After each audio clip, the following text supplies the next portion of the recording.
Hello mga idol, welcome back sa aking channel.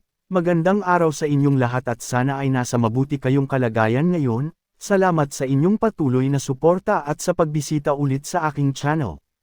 Sa ilalim ng magandang paglubog ng araw na nagbibigay ng kulay gintong liwanag sa buong lungsod at tahimik na ilog ay isang tren ang patuloy na bumabaybay sa ibabaw ng mahabang tulay. Sa loob ng siksik ang bagon nito ay kalmado ngunit bakas ang pagod na nakatayo ang ating bida.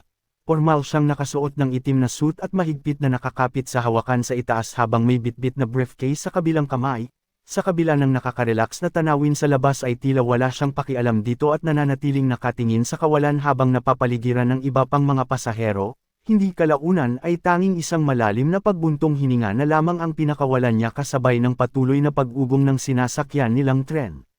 Bakas sa mukha ng ating bida ang matinding pagod habang patuloy na nakakapit sa hawakan ng tren at sa kanyang isipan ay halos bibigay na ang kanyang katawan sa tindi ng hirap ng araw na iyon.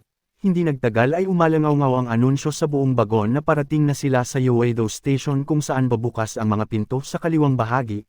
Sa eksaktong sandali ng pagbukas ng pinto ay agad na nagkagulo ang siksik ang mga pasahero na nag-uunahang makalabas. Sa gitna ng pag-aapura ng mga tao ay naiipit at sunod-sunod na nababangga ang ating bida habang umaalingaw-ngaw ang mga naiinis na reklamo ng mga pasaherong pilit na nakikipagsiksikan palabas ng tren.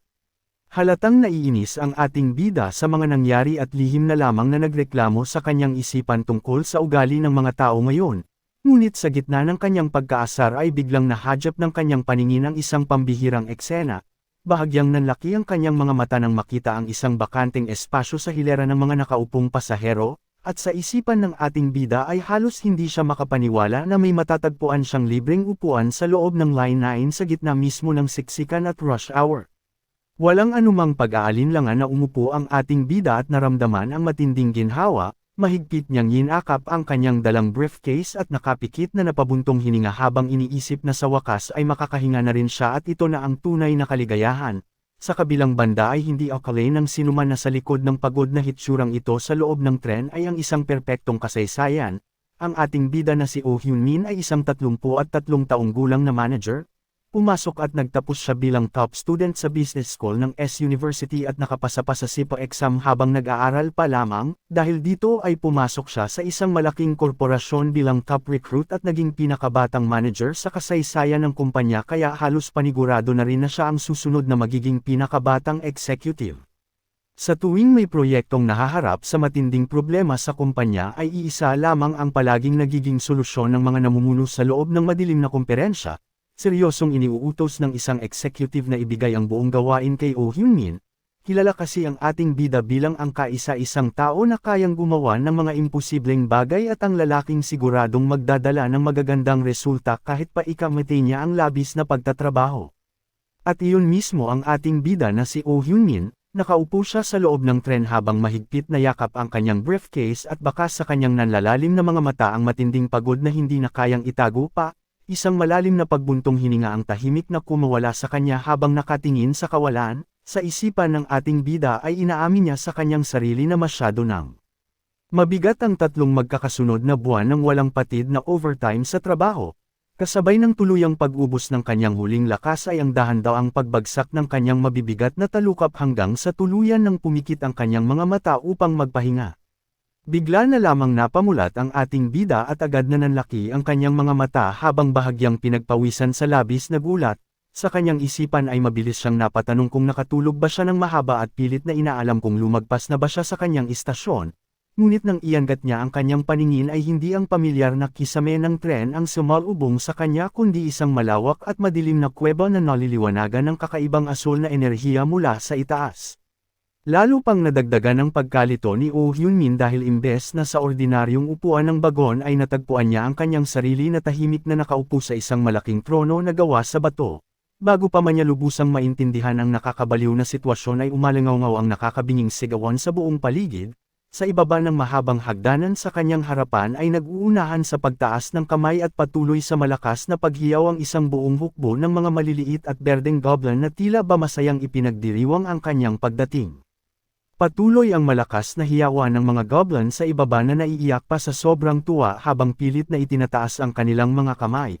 sa pag-aakalang isa lamang itong masamang panaginip dahil sa labis na pagod sa trabaho ay kinusot ng ating bida ang kanyang mga mata upang ayusin ang kanyang paningin, ngunit nang muli siyang damilat ay tuluyan na siyang natulala at naiwang nakanganga sa tindi ng pagkabigla. Sa halip kasing maglaho ang nakakabaliw na eksena ay lalo pang nagwala ang mga goblin sa harapan niya at mabilis na nagpatira pa sa sahig habang walang patid na sumasamba kay Oh Hyun-min.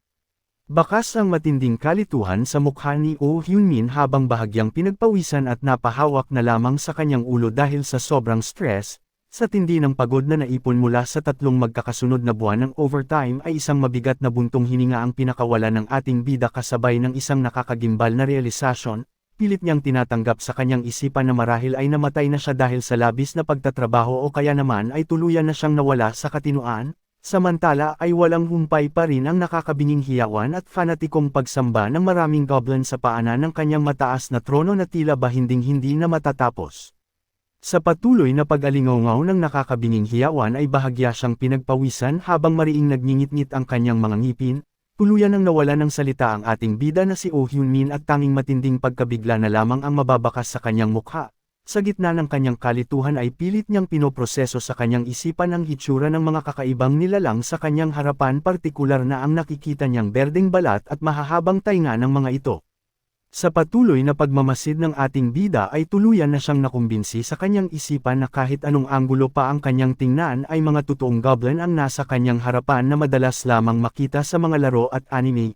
Bahagya siyang pinagpawisan habang patuloy na nakatingin sa kawalan dahil sa pilit na pag-intindi sa nakakabaliw na sitwasyon, ngunit bago pa man siya makabuo ng malinaw na konklusyon ay muling umalangaw-ngaw ang boses ng mga nilalang sa ibaba, walang patid sa pagluha at pagdiriwang ang mga goblin habang patuloy na nakayuko at buong pusong isinisigaw na sa wakas ay dumating na rin ang kanilang hinihintay na Panginoon.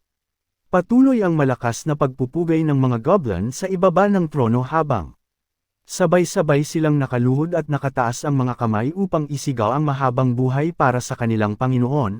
Sa kabilang banda ay tahimik lamang na pinagmamasdan ng ating bida na si Oh Hyun-min ang mga nilalang at pilit na pinoproseso ang isang kakaibang katotohanan.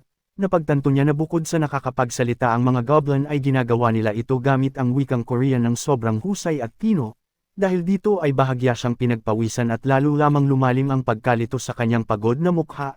Sa gitna ng walang humpay na hiyawan sa buong madilim na kuweba ay patuloy na inuunawa ng ating bida kung bakit paulit-ulit na tinatawag ng mga ito ang isang Panginoon at tahimik niyang itinanong sa kanyang sarili kung siya ba talaga ang tinutukoy ng mga nilalang na ito. Sa gitna ng kanyang pag-iisip ay biglang may narinig na mabilis na yabag ang ating bida, isang maliit na goblin ang masiglang tumakbo pataas ng hagdanan patungo sa kanyang trono na nagdulot ng panibagong pagtataka kay Oh Hyun-min. Hindi tulad ng mga nasa ibaba ay may malalaki at inosenteng mata ang maliit na nilalang na ito na may suot pang pulang bandana sa leeg habang maingat na bitbit ang isang bilog at kulay kahel na prutas. Masaya nitong inialok ang dalang pagkain at magalang na inanyayahan ang kanyang Panginoon na kainin ito.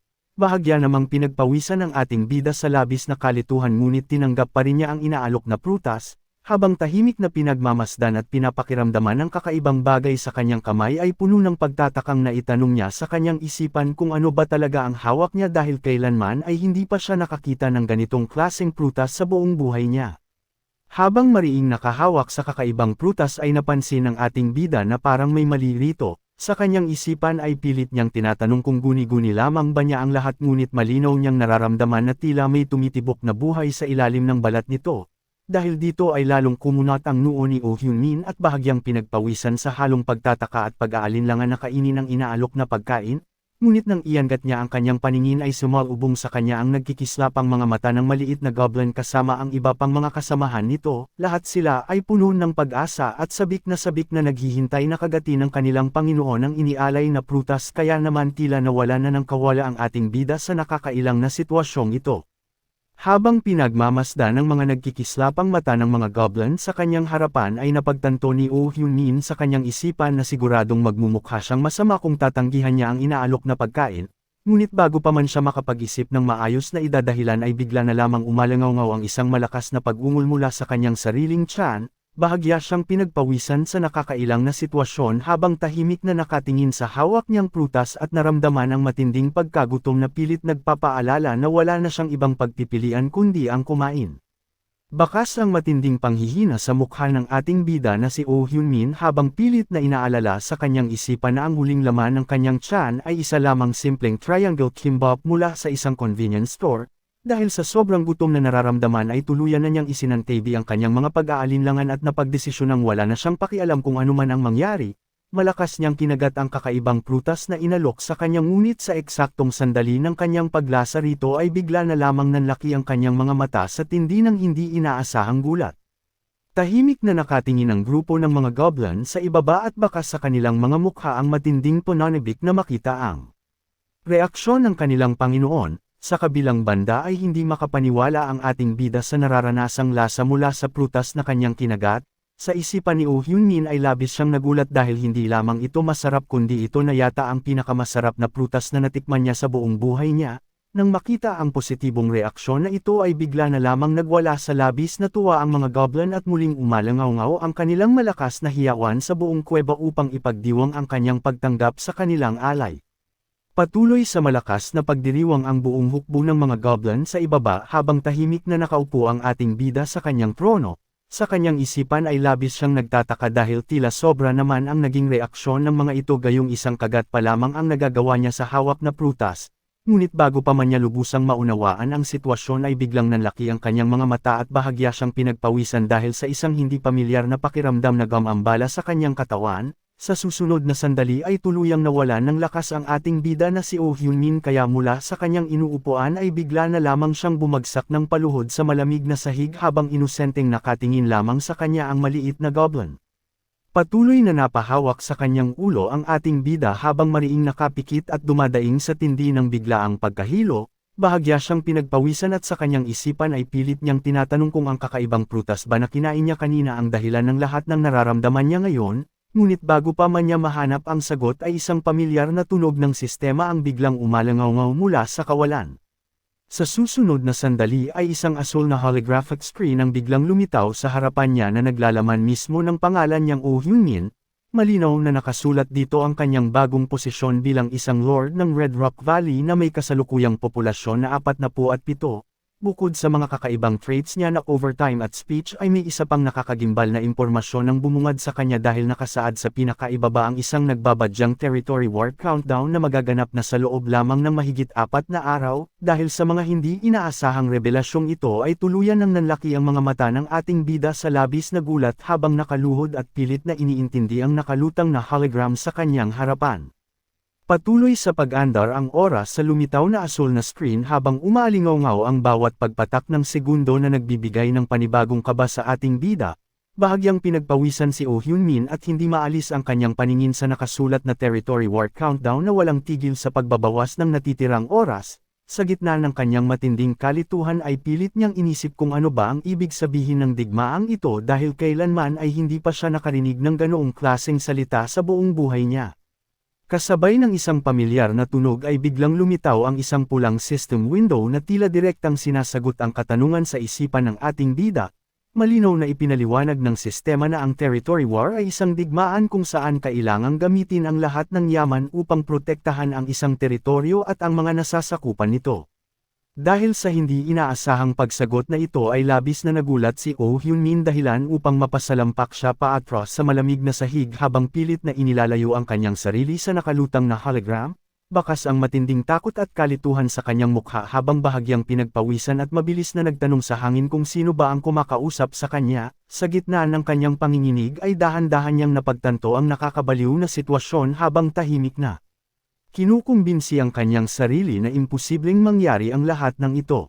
Mabilis na nahadjap ng paningin ng ating bida ang bahagi ng asul na screen na nagpapakita ng isang available tool na tinatawag na wiki, dahil dito ay pilit niyang inunawa sa kanyang isipan kung ang kakaibang bagay ba na iyon ang direktang sumagot sa kanyang katanungan kanina. Bilang tugon ay muling lumitaw ang isang pulang mensahe na nag-aalok na ipaliwanag ang buong kasaysayan ng territory wars ngunit walang pag-aalinlangang tinanggihan ito ni Oh Hyun-min.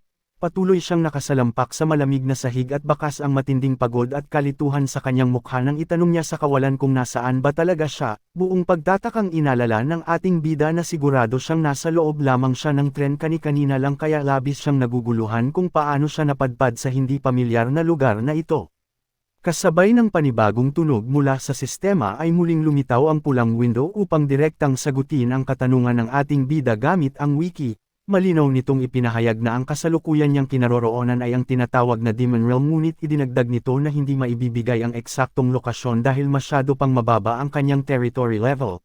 Dahil sa hindi inaasahang sagot na ito ay tuluyan ng nangiwi ang mukha ni Oh Hyun-min at bahagya siyang pinagpawisan sa tindi ng pagkabigla. Sa kanyang isipan ay pilit niyang tinatanggihan ang nakakabaliw na katotohanan habang tinatanong ang kanyang sarili kung totoo nga bang nasummon siya sa isang nakakagimbal na lugar tulad ng Demon Realm. Matapos ang maikling mensahe ay bumalot ang katahimikan sa paligid habang tahimik na nakaupo ang ating bida sa malamig na bato at naghihintay ng karugtong na impormasyon. Nang mapagtanto niyang wala nang balak magsalita ang sistema ay agad na umiral ang inis sa mukha ni Oh Hyun-min. Malakas siyang nagreklamo at hindi makapaniwalang itinanong kung iyon na ba talaga ang buong paliwanag bago pilit na humingi ng mas detalyadong briefing. Ngunit sa halip na pagbigyan ang kanyang hiling ay isang malamig na pulang window lamang ang muling sumalubong sa kanyang paningin, diretsahan nitong ipinaalam na hindi ito makakasagot dahil masyado pang mababa ang kanyang territory level, kaya naman tuluyan na lamang nanlaki ang mga mata ng ating bida sa labis na pagkabigla at kawalan ng masabi. Sa patuloy na pag-iwas ng sistema sa kanyang mga tanong ay tuluyan ng sumabog sa inis ang ating bida. Galit na nagtaas ng daliri si Oh Hyun-min mula sa kanyang pagkakasalampak sa sahig at pasiga na kinwestiyon kung niloloko ba siya nito bago mariing itinanong kung paano siya makakabalik sa kanyang tunay na mundo.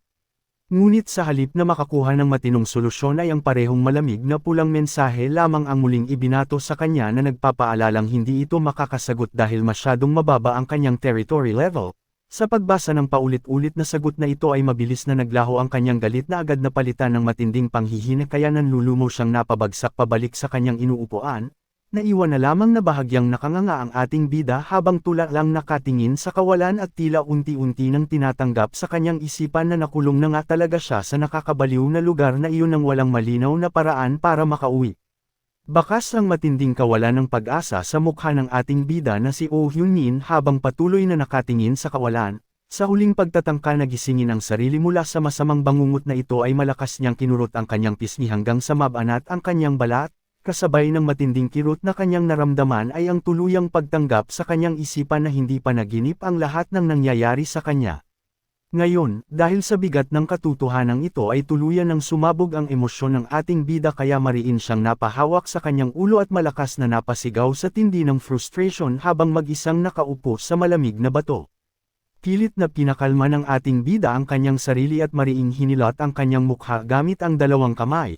Sa kabila ng matinding pagod ay pilit na lamang niyang inunawa at tinanggap ang nakakabaliw na sitwasyon.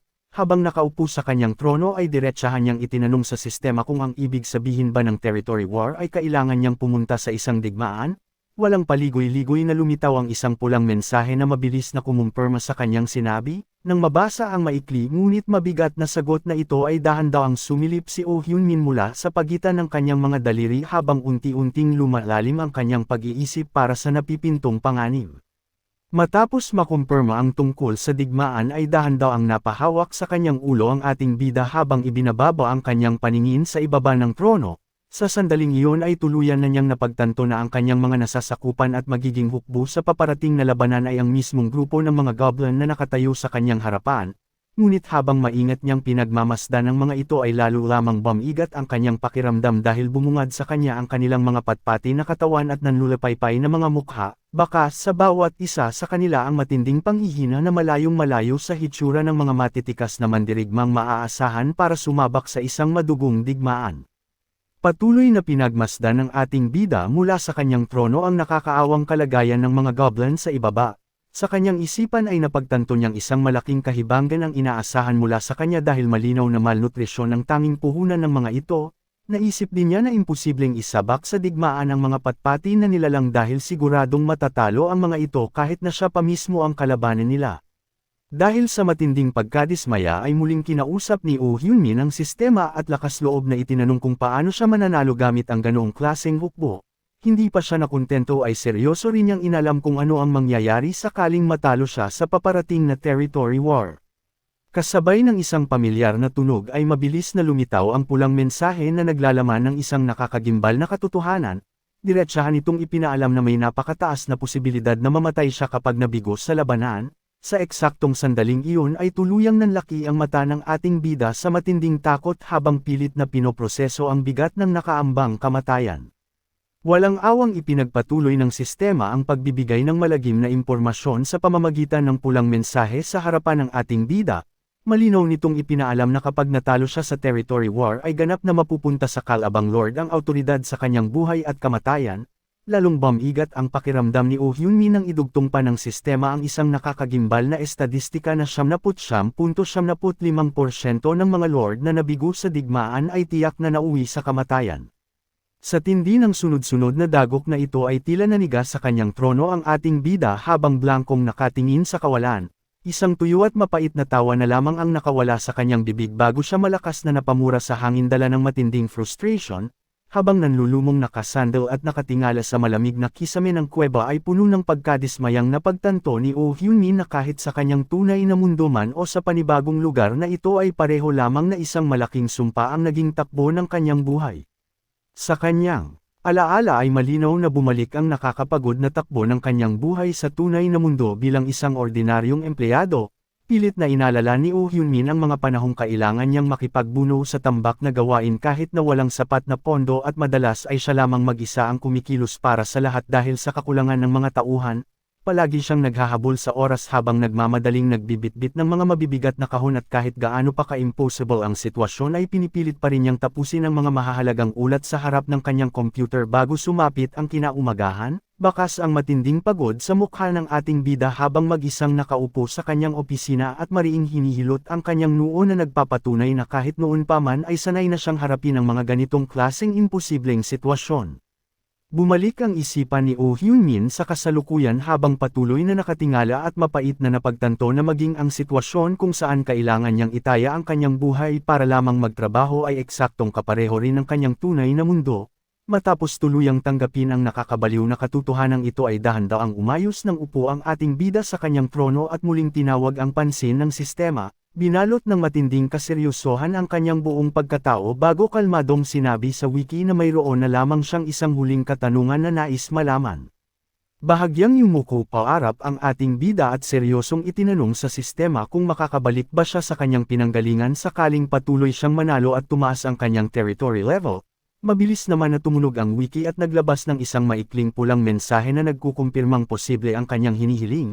Ngunit bago pa man maituloy ng sistema ang panibagong estadistika tungkol sa napakaliit na porsyento ng makakaligtas sa unang digmaan ay biglang tumayo si Oh Hyun-min mula sa kanyang trono at kalmadong pinutol ang paliwanag nito dahil narinig na niya ang tanging sagot na kailangan niya para lumaban. Walang anumang pag-aalinlangan na humakbang pababa ang ating bida mula sa kanyang kinatatayuan. Mahigpit niyang ikinuyom ang kanyang mga kamao at desididong naglakad palapit sa kumpol ng mga goblin na naghihintay sa ibaba. Habang papalapit sa kanyang mga nasasakupan ay malinaw na tumatak sa isipan ni Oh Hyun-min ang malagim na palugit na mamamatay siya sa loob ng 4 na araw sa hindi pamilyar at kakaibang mundong iyon. Tuluyan nang huminto sa paglalakad ang ating bida at mariing ibinaba ang kanyang paa sa malamig na bato upang pormal na harapin ang kanyang mga nasasakupan. Sa pagtayo ni Oh Hyun-min sa kanilang harapan ay inosente at nagtatakang nakatingin lamang sa kanya ang maliit na goblin na tila naghihintay ng kanyang susunod na hakbang. Kalmadong inamin ng ating bida sa kanyang sarili na hanggang ngayon ay wala pa rin siyang sapat na kaalaman tungkol sa tinatawag na territory war na iyon, lalo pang bumigat ang sitwasyon dahil sa patuloy na pagbungad sa kanyang paningin ng mga patpatin at nanghihinang goblin na tanging magiging sandata niya sa isang madugong labanan para lamang makapanatiling buhay. Sa kabila ng lahat ng nakakabaliw na revelasyon ay kalmadong inisip ng ating bida na mayroon pa naman siyang natitirang 4 na buong araw upang maghanda para sa paparating na digmaan. Matikas siyang nakatayo habang seryosong pinagmamasdan ng kumpol ng mga goblin sa kanyang harapan. Sa sumunod na sandali ay dahan-dahan niyang niluwagan ang kanyang necktie na tila naghahanda para sa isang mahabang trabaho at malinaw na ipinaalala sa kanyang sarili ang kanyang tunay na pagkatao, bilang si Oh Hyun-min na isang 33 taong gulang na kinikilalang pinakabatang manager sa kasaysayan ng kanilang kumpanya at nakatadhanang maging pinakabatang executive ay buong paninindigan niyang binuo ang kanyang pasya. Mabilis na nag-apoy ang determinasyon sa kanyang isipan kasabay ng isang matapang na sumpa na wala siyang kahit anong balak na mamatay sa loob ng kakaibang mundong iyon. Dahan-daang sumilay ang isang kakaiba at seryosong ngiti sa labi ng ating bida bago niya kalmadong kunin ang atensyon ng lahat. Walang anumang pag-aalinlangan siyang humingi ng paumanhin sa mga nakikinig na goblin, ngunit agad din itong nasundan ng matinding paglabas ng kanyang pambihirang paninindigan na ang overtime ay sadyang lumilikha ng mga himala. Matikas na nakatayo si Oh Hyun-min habang patuloy na niluluwagan ang kanyang necktie, at taglay ang isang napakatalim at punong-puno ng kumpiyansang tingin ay formal niyang idineklara na simula sa gabing iyon ay lahat sila ay sasailalim sa isang walang humpay na overtime. Matapos ang matapang na deklarasyon ay sinimulan agad ng ating bida ang pag-oobserbo sa kabuuan ng kanyang teritoryo, kasama ang kumpol ng mga goblin ay formal niyang pinagmasdan ang malawak na mabatong lambak at maijing sinuri ang estruktura ng paligid. Habang matikas na nakatayo ay mabilis na napansin ni Oh Hyun-min na ang bungad ng lugar ay isang makipot na daanan na unti-unting lumalawak habang palalim ng palalim patungo sa loob, kasabay ng estratehikong pagtuklas na ito ay isang matalim na kislap ang dumaan sa kanyang mga mata na nagpapahiwatig na mayroon na siyang isang magandang planong nabubuo sa kanyang isipan para sa kanilang depensa. Upang subukan ang kakayahan ng kanyang mga tauhan ay humarap ang ating bida at nagtanong kung paano ba sila mananalo sa ganoong klaseng estruktura ng lugar, ngunit imbes na makakuha ng estratehikong sagot ay puro tunog lamang ng kalituhan at kawalan ng ideya ang inosenteng itinugon ng mga goblin. Sa kalagitnaan ng kanilang usapan ay mabilis na sumingit ang sistema gamit ang pamilyar na pulang mensahe upang muling ipaalala na masyadong mababa ang kanyang territory level para magbigay ng solusyon, kaya naman malamig at diretsahan itong pinatahimik ni Oh Hyun-min. Matapos ang saglit na abala ay napabuntong hininga na lamang ang ating bida habang sapo ang kanyang mukha sa tindi ng pagkadismaya at tuluyang napagtanto na kailangan niyang simulan ng lahat ng paghahanda mula sa pinaka-basic na hakbang.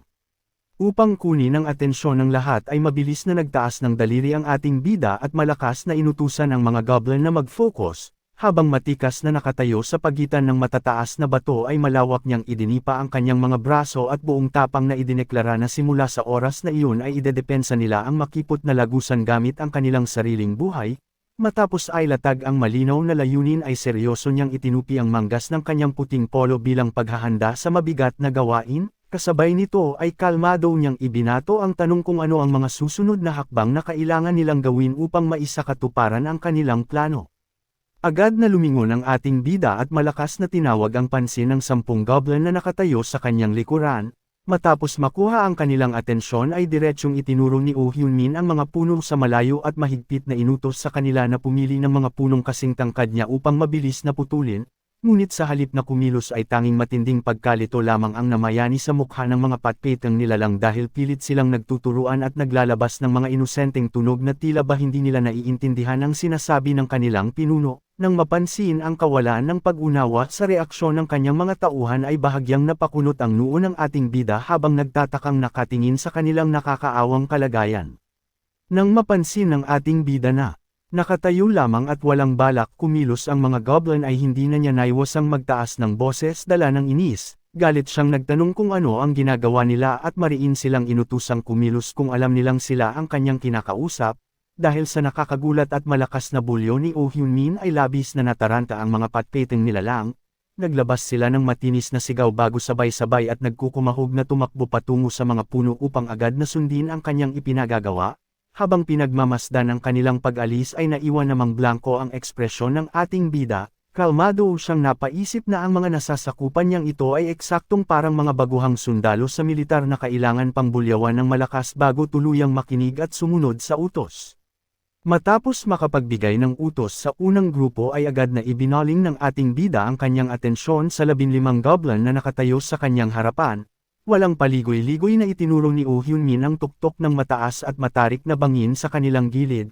Mahigpit niyang inutusan ang pangkat na ito na umakyat sa itaas at pulutin ang bawat batong makikita nila upang ipunin at gumawa ng malaking tambak. Bilang pagsunod sa malakas at seryosong direktiba ng kanilang pinuno ay mabilis na kumilos ang mga patpeteng nilalang. Naglabas sila ng matutinis na ingay habang nagkukumahog na gumapang at umakyat sa mabatong pader upang agarang isakatuparan ang panibagong hakbang para sa kanilang paghahanda sa paparating na digmaan. Binalingan ng ating bida ang mga natitirang goblin sa kanyang harapan at seryosong inutusan ang mga ito na samahan siyang hamukay ng mga patibong malapit sa mismong lagusan ng kanilang teritoryo. Matapos magbigay ng malakas na hudyat upang magsimula ay agad na kumilos ang mga patpeteng nilalang at nagkukumahog na naghukay sa lupa. dahil walang anumang kagamitan o pala ay napilitan silang gamitin ang kanilang mga sariling kamay upang bangkilan ang matigas na ibabaw. Sa isipan ni Oh Hyun-min ay pumasok ang matinding paninindigan na kung walang ngipin ay kailangang gamitin ang gilajad, walang anumang pag-iinarte siyang lumuhod sa lupa at buong lakas na ginamit ang kanyang sariling mga kamay at isang matulis na bato upang maghukay. Tagaktak ang pawis at bakas ang labis na determinasyon sa mukha ng ating bida habang mabilis na binubungkal ang lupa kasama ng kanyang mga tauhan upang makabuo ng depensa para sa kanilang nalalapit na laban. Lumipas ang maghapon at tuluyan ng binalot ng dilim ang kakaibang mundong iyon kung saan tahimik na nakasabit sa kalangitan ang pares ng maliwanag na buwan na pinalilibutan ng mga bituin. Matapos ang walang humpay na pagtatrabaho ay malinaw na makikita ang bunga ng matinding pagod ng lahat. Sa itaas ng matarik na bangin ay maayos na nakahanay ang mga malalaki at mabibigat na bato na maingat na inipon ng mga tauhan ng ating bida. Sa kabilang bahagi naman ay nakatayo ang mga mahahaba at matutulis na troso na nagmula sa mga pinutol na puno na ngayon ay nagsisilbing isang mapanganib na harang sa daanan. Samantala sa mismong bungad ng makipot na lagusan ay matagumpay na natapos ng ating bida na si Oh Hyun-min at ng kanyang mga kasama ang paghuhukay ng isang malalim na patibong sa matigas na lupa. Ang lahat ng inilatag na preparasyong ito ay tahimik na naghihintay sa ilalim ng gabi bilang unang linya ng kanilang depensa para sa nalalapit na digmaan. Matapos ang nakakapagod na maghapong trabaho ay humarap ang ating bida sa kumpol ng mga goblin at kalmadong pinasalamatan ang mga ito sa kanilang matinding pagsisikap. Bilang tugon sa kanyang sinabi ay naglabas ng matinis na ingay ang mga patpitang nilalang, habang pinagmamasdan sila ay hindi naiwasan ni Oh Hyun-min na mapansin sa kanyang isipan ang kaunos-lunos na kalagayan ng kanyang mga tauhan. Nakita niya kung paano nabalot ng makapal na alikabok ang kanilang mga katawan pati na rin ang kanilang mga nabaling kuko at nagasgas na tuhod na nagmukhang isang malaking kalat dahil sa walang humpay na pagtatrabaho. Sa kalagitnaan ng kanyang pagmumuni-muni ay biglang lumitaw ang isang asul na mensahe mula sa sistema na nag-uulat tungkol sa pag-activate ng isang trait na tinatawag na overtime. Malinaw na nakasaad dito na kapag pumasok sa overtime ang mga residente ng teritoryo ay automatikong tataas ng 15% ang kanilang efficiency habang mababawasan naman ang kanilang gutom at pagkonsumo ng stamina. Tahimik na binasa ng ating bida ang mensahe at napagtanto na malaking tulong ang trait na iyon para sa kanilang napakahirap na sitwasyon lalo na at kailangan nilang sulitin ang bawat segundong lumilipas upang makapaghanda. Matapos ang mahabang oras ng pagtatrabaho ay inutusan ng ating bida ang mga goblin na magpahinga muna sandali at makinig sa kanyang sasabihin. Habang mahigpit na nakahawak sa isang mahabang kahoy ay seryoso siyang humarap sa kanyang mga patpitang tauhan upang ipaalam na kahit marami na silang natapos na preparasyon simula pa kaninang tanghali ay malayo pa rin sila sa pagiging ganap na handa para sa paparating na digmaan. Bakas ang matinding kaseryosohan sa mukha ni Oh Hyun-min nang tahasan niyang sabihin na ang tunay na trabaho ay magsisimula pa lamang sa mga oras na iyon. Sa isang kalmado ngunit formal na tono ay nag-iwan siya ng isang malalim na katanungan sa kanyang mga nasasakupan kung alam ba nila kung ano ang pinakagawa ng pag-overtime. Walang anumang pag-aalinlangan na sinagot ng ating bida ang sarili niyang katanungan sa harap ng mga nakikinig na goblin.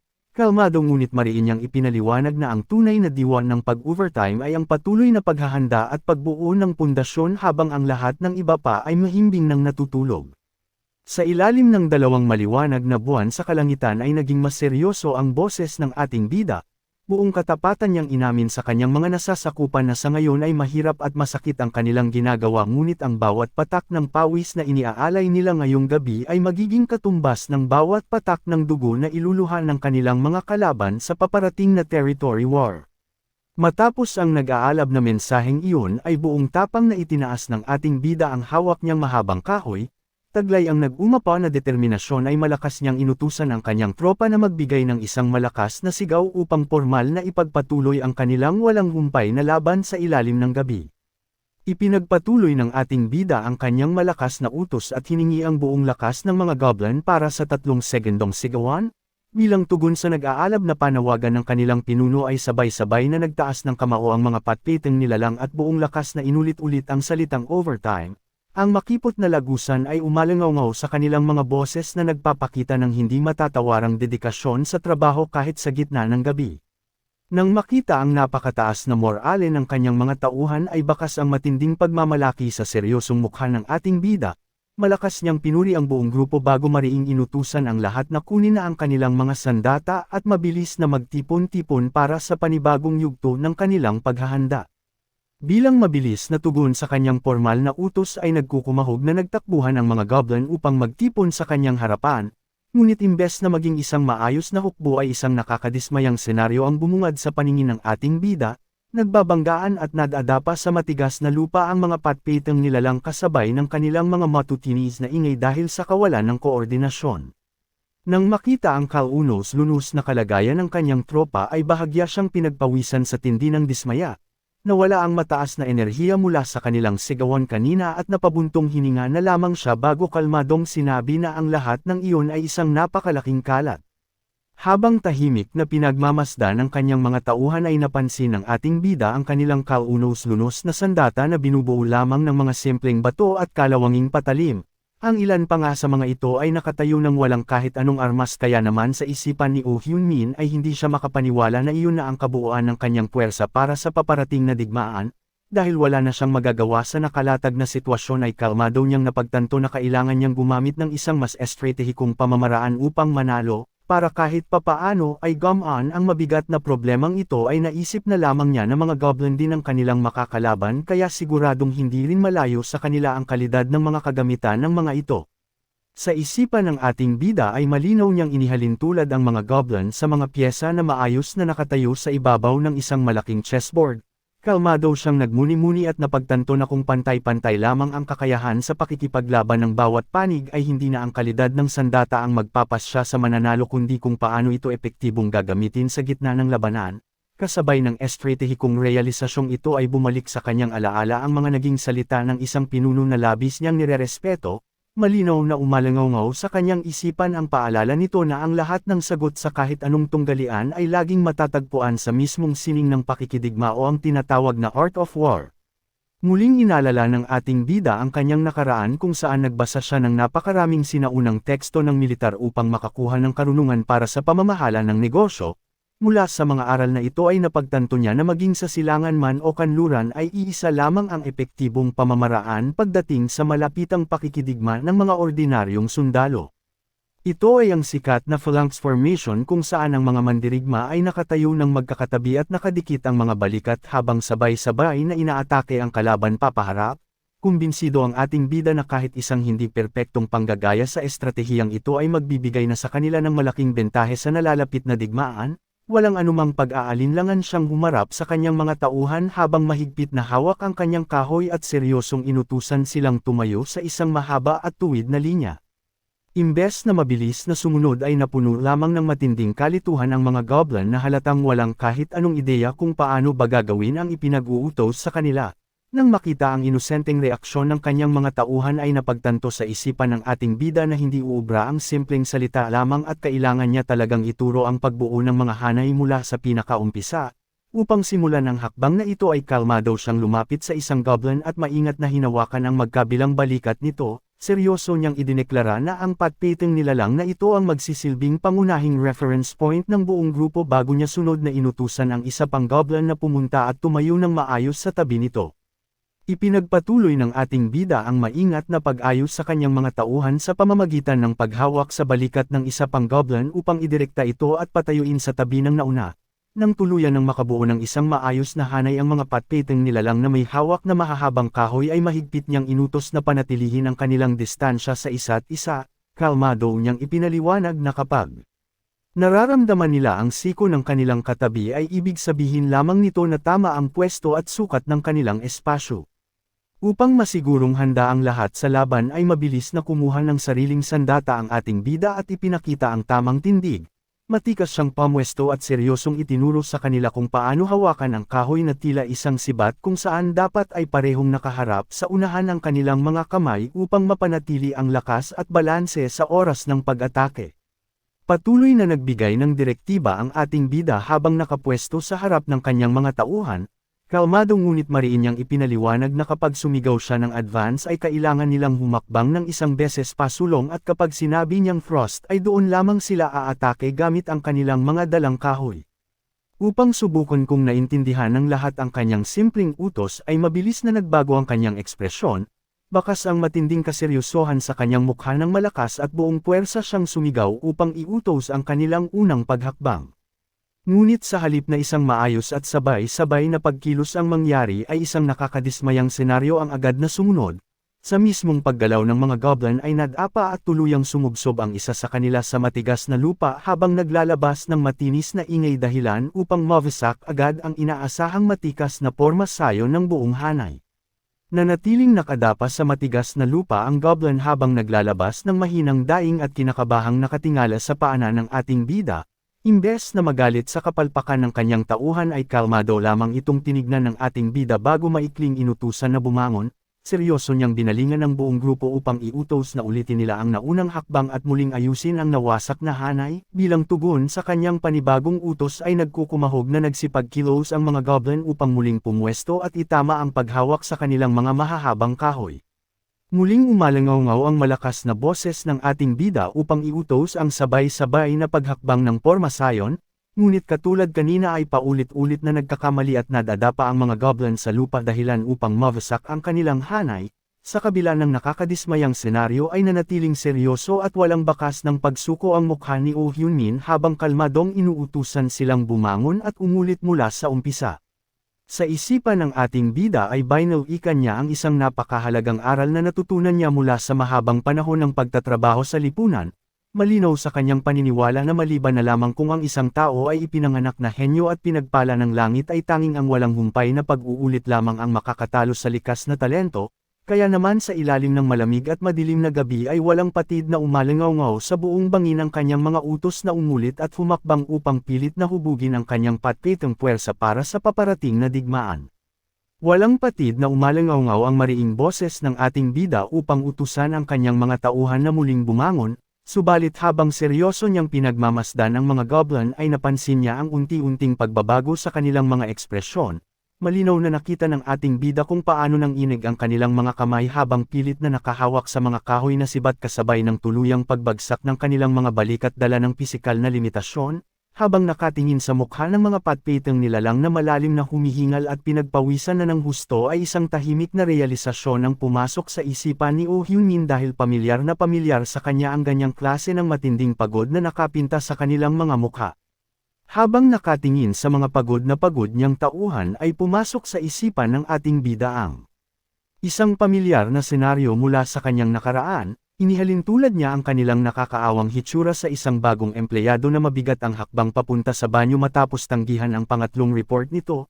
Ramdam niya ang matinding hirap ng mga goblin ngunit tahimik niyang napagtanto na wala na silang ibang magagawa dahil kung hihinto sila ngayon ay paniguradong dito na magtatapos ang lahat. Dala ng mabigat na katotohanang iyon ay naging mas seryoso at determinado ang mukha ng ating bida. Mariin niyang inutusan ang buong grupo na huwag huminto dahil gagawin nila ang lahat upang makaligtas kahit ano paman ang mangyari. Kasunod nito ay muling umalangaw-ngaw ang kanyang matapang na boses sa ilalim ng gabi upang utusan ang kanyang patpitong puwersa na umulit mula sa umpisa. Walang tigil na umalangaw-ngaw sa buong magdamag ang mariing utos ng ating bida na umulit mula sa umpisa. Sa bawat pagbagsak at matinding pagod ng mga goblin ay tanging ang walang katapusang boses na ito ang patuloy na nagtutulak sa kanilang pisikal na limitasyon. Lumipas ang nakakapagod na oras hanggang sa unti-unting nagbago ang kulay ng kalangitan at tuluyan ng sumilay ang unang liwanag ng umaga, ngunit sa kabila ng pagtatapos ng madilim na gabi ay hindi pa rin huminto ang kanilang masidhing pagsasanay. Sa ilalim ng bagong sikat na araw ay nanatiling nakatayo ang mga patpitong nilalang na nanginginig ang buong katawan at pilit na kumikapit sa kanilang mga sandata kasabay ng panibagong utos ng kanilang pinuno na umulit muli. Muling nanginig at halos matamba ang mga binti ng goblin sa matinding pagod matapos ang walang humpay na pagsasanay. Sa kabila nito ay walang awa na sumigaw ang ating bida upang utusan silang muling bumangon. Galit na humarap si Oh Hyunmin sa kanyang mga tauhan habang bakas sa kanyang mukha ang matinding kaseryosohan at seryosong itinatanong kung pumunta lamang ba sila doon upang maglaro. Dahil sa patuloy na kapalpakan ng grupo ay mabilis na nagdesisyon ang ating bida na higpitan pa ang kanyang pamamalakad, hayagan niyang idineklara na sa bawat pagkakamali na gagawin nila simula sa sandaling iyon ay magdaragdag siya ng 10 ulit sa kanilang pagsasanay. Agad namang pinagpawisan at napasigaw sa matinding takot ang mga goblin nang marinig ang napakalupit na parusa ng kanilang pinuno.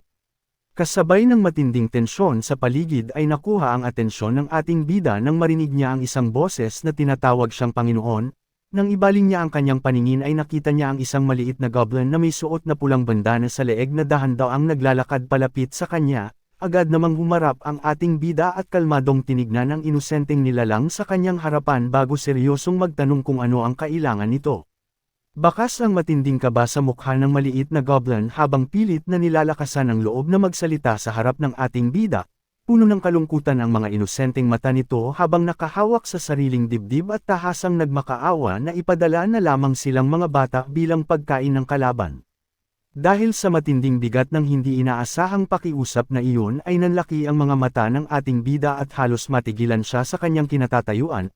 Ipinagpatuloy naman ng maliit na goblin ang kanyang malungkot na paliwanag kung saan inamin nito na nangyari na ang ganitong sitwasyon noon. Inosente nitong idinagdag na kung magpapadala lamang sila ng 3 bata para magsakripisyo ay tiyak na hindi na nila kakailanganin pang damanak ng dugo at makipaglaban.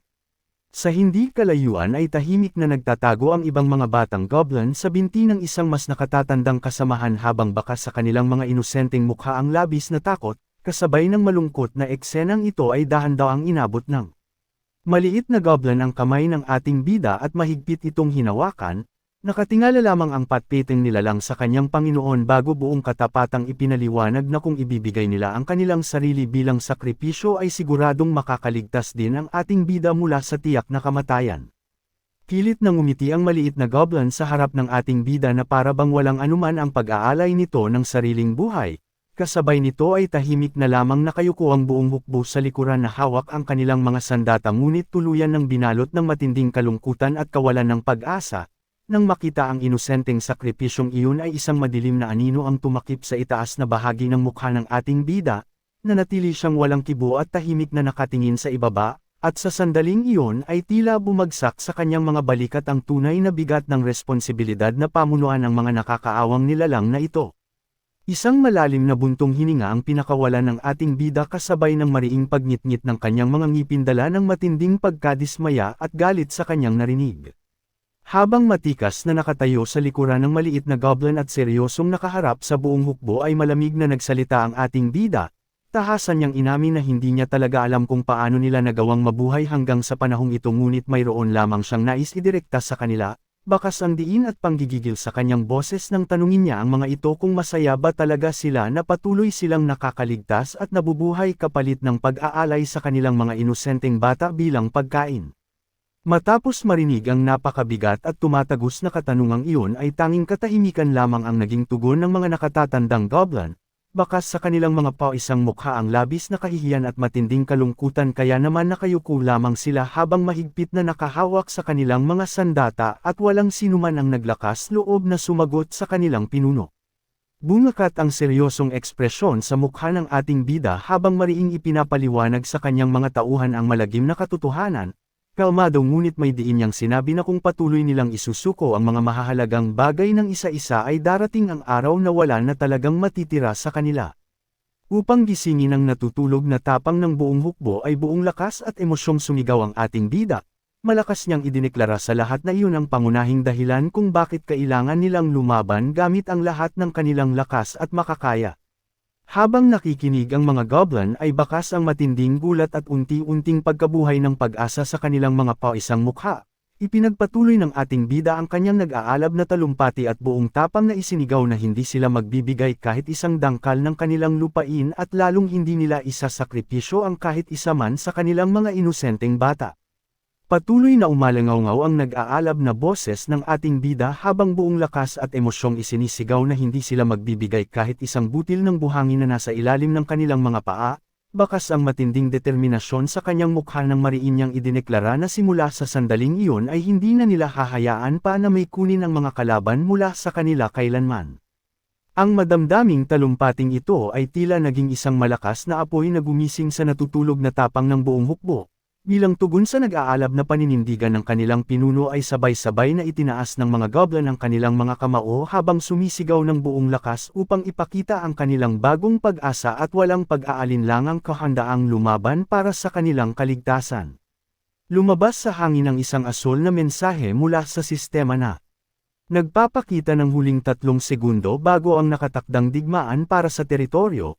Mula sa 2 ay mabilis na bumaba ang oras sa huling 1 segundo hanggang sa tuluyang nagbago ang kulay nito at lumitaw ang isang pulang abiso na pormal nang nagdedeklara sa pag-uumpisa ng madugong labanan.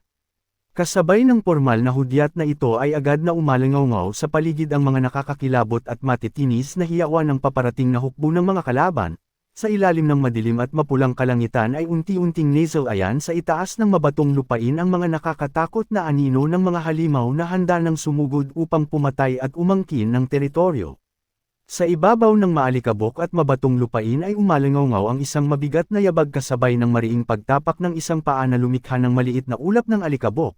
Ang nanggigigil na hakbang na ito ay ang pormal na hudyat ng pagdating ng puwersa ng mga kalaban sa lugar ng digmaan. Kasunod nito ay tuluyan ng bumungad ang nakakakilabot na grupo ng mga mababangas na halimaw na sabay-sabay na sumusugod habang naglalabas ng mga matitinis at nakakabinging hiyawan. Bakas ang matinding uhaw sa dugo mula sa kanilang mga nanlilisik at nagliliwanag na mga mata habang handang-handa na silang pumatay. Ang madugong hukbo na ito na buong tapang na seselekay at mang-aagaw ng lupain ay kinilala bilang ang mga mapanganib na Black Hill Goblins. Habang patuloy na niyanig ng paparating na hukbo ang mabatong lupain ay matikas namang nakatayo ang ating bida sa loob ng isang makipot na pasilyo kasama ang kanyang mga tauhan, maayos na nakapila ang mga goblin sa kanyang harapan at nakabuo ng isang matibay na hanay na eksaktong hamarang sa kabuuan ng daanan. Nang maramdaman ang malapit na presensya ng mga kalaban ay nanatiling kalmado ang ating bida. Bakas ang matinding fokus at kaseryosohan sa kanyang mukha habang buong tapang na inutusan ang kanyang mga tauhan na itaas at ihanda ang kanilang mga sibat. Bilang tugon sa mariing utos ng kanilang pinuno ay walang pag-aalinlangang kumilos ang mga goblin, sabay-sabay nilang hinawakan ng mahigpit ang kanilang mga sandata at matapang na itinutok ang mga ito paarap upang salubungin ang nakakakilabot na pagsugod ng mga kalaban.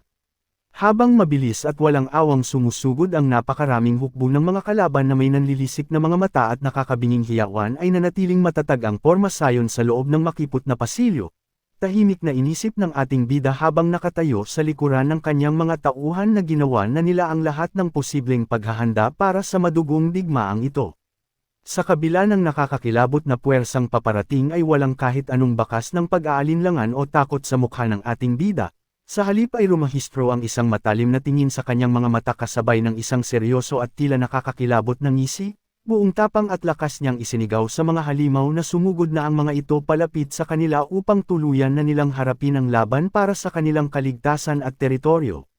Sa ilalim ng madilim na kalangitan ay matatag na nakapwesto ang ating bida at ang kanyang mga tauhan sa mismong bunganga ng isang makipot na pasilyo sa gitna ng matataas na bangin.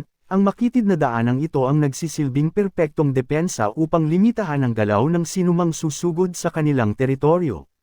Mula sa kabilang dulo ng madilim na daanan ay umalangaw ang nakakabinging hiyawan na mabilis na yumanig sa buong paligid. Sa susunod na sandali ay tuluyan ng bumungad ang napakaraming bilang ng mga Black Hill Goblins na walang awang sumusugod palapit sa kanila. Bakas ang matinding uhaw sa dugo mula sa kanilang mga nanlilisik na mata habang buong bangis na umaarangkada patungo sa matibay na porma sayon ng ating bida. Nang makita ang nakakakilabot na pagsugod ng mga kalaban ay hindi naiwasang mapa-atras at manginig ng mga tauhan ng ating bida, agad niyang napansin ang takot ng kanyang hanay kaya buong lakas siyang sumigaw upang utusan silang mag-focus. Mariin niyang binalaan ang mga goblin na huwag gagalaw mula sa kanilang pwesto hanggat hindi tuluyang nahuhulog sa hukay ang mga sumusugod na halimaw. Bahagya siyang pinagpawisan habang seryosong pinagmamasdan ang mabilis na paglapit ng puwersa ng mga Black Hill Goblins.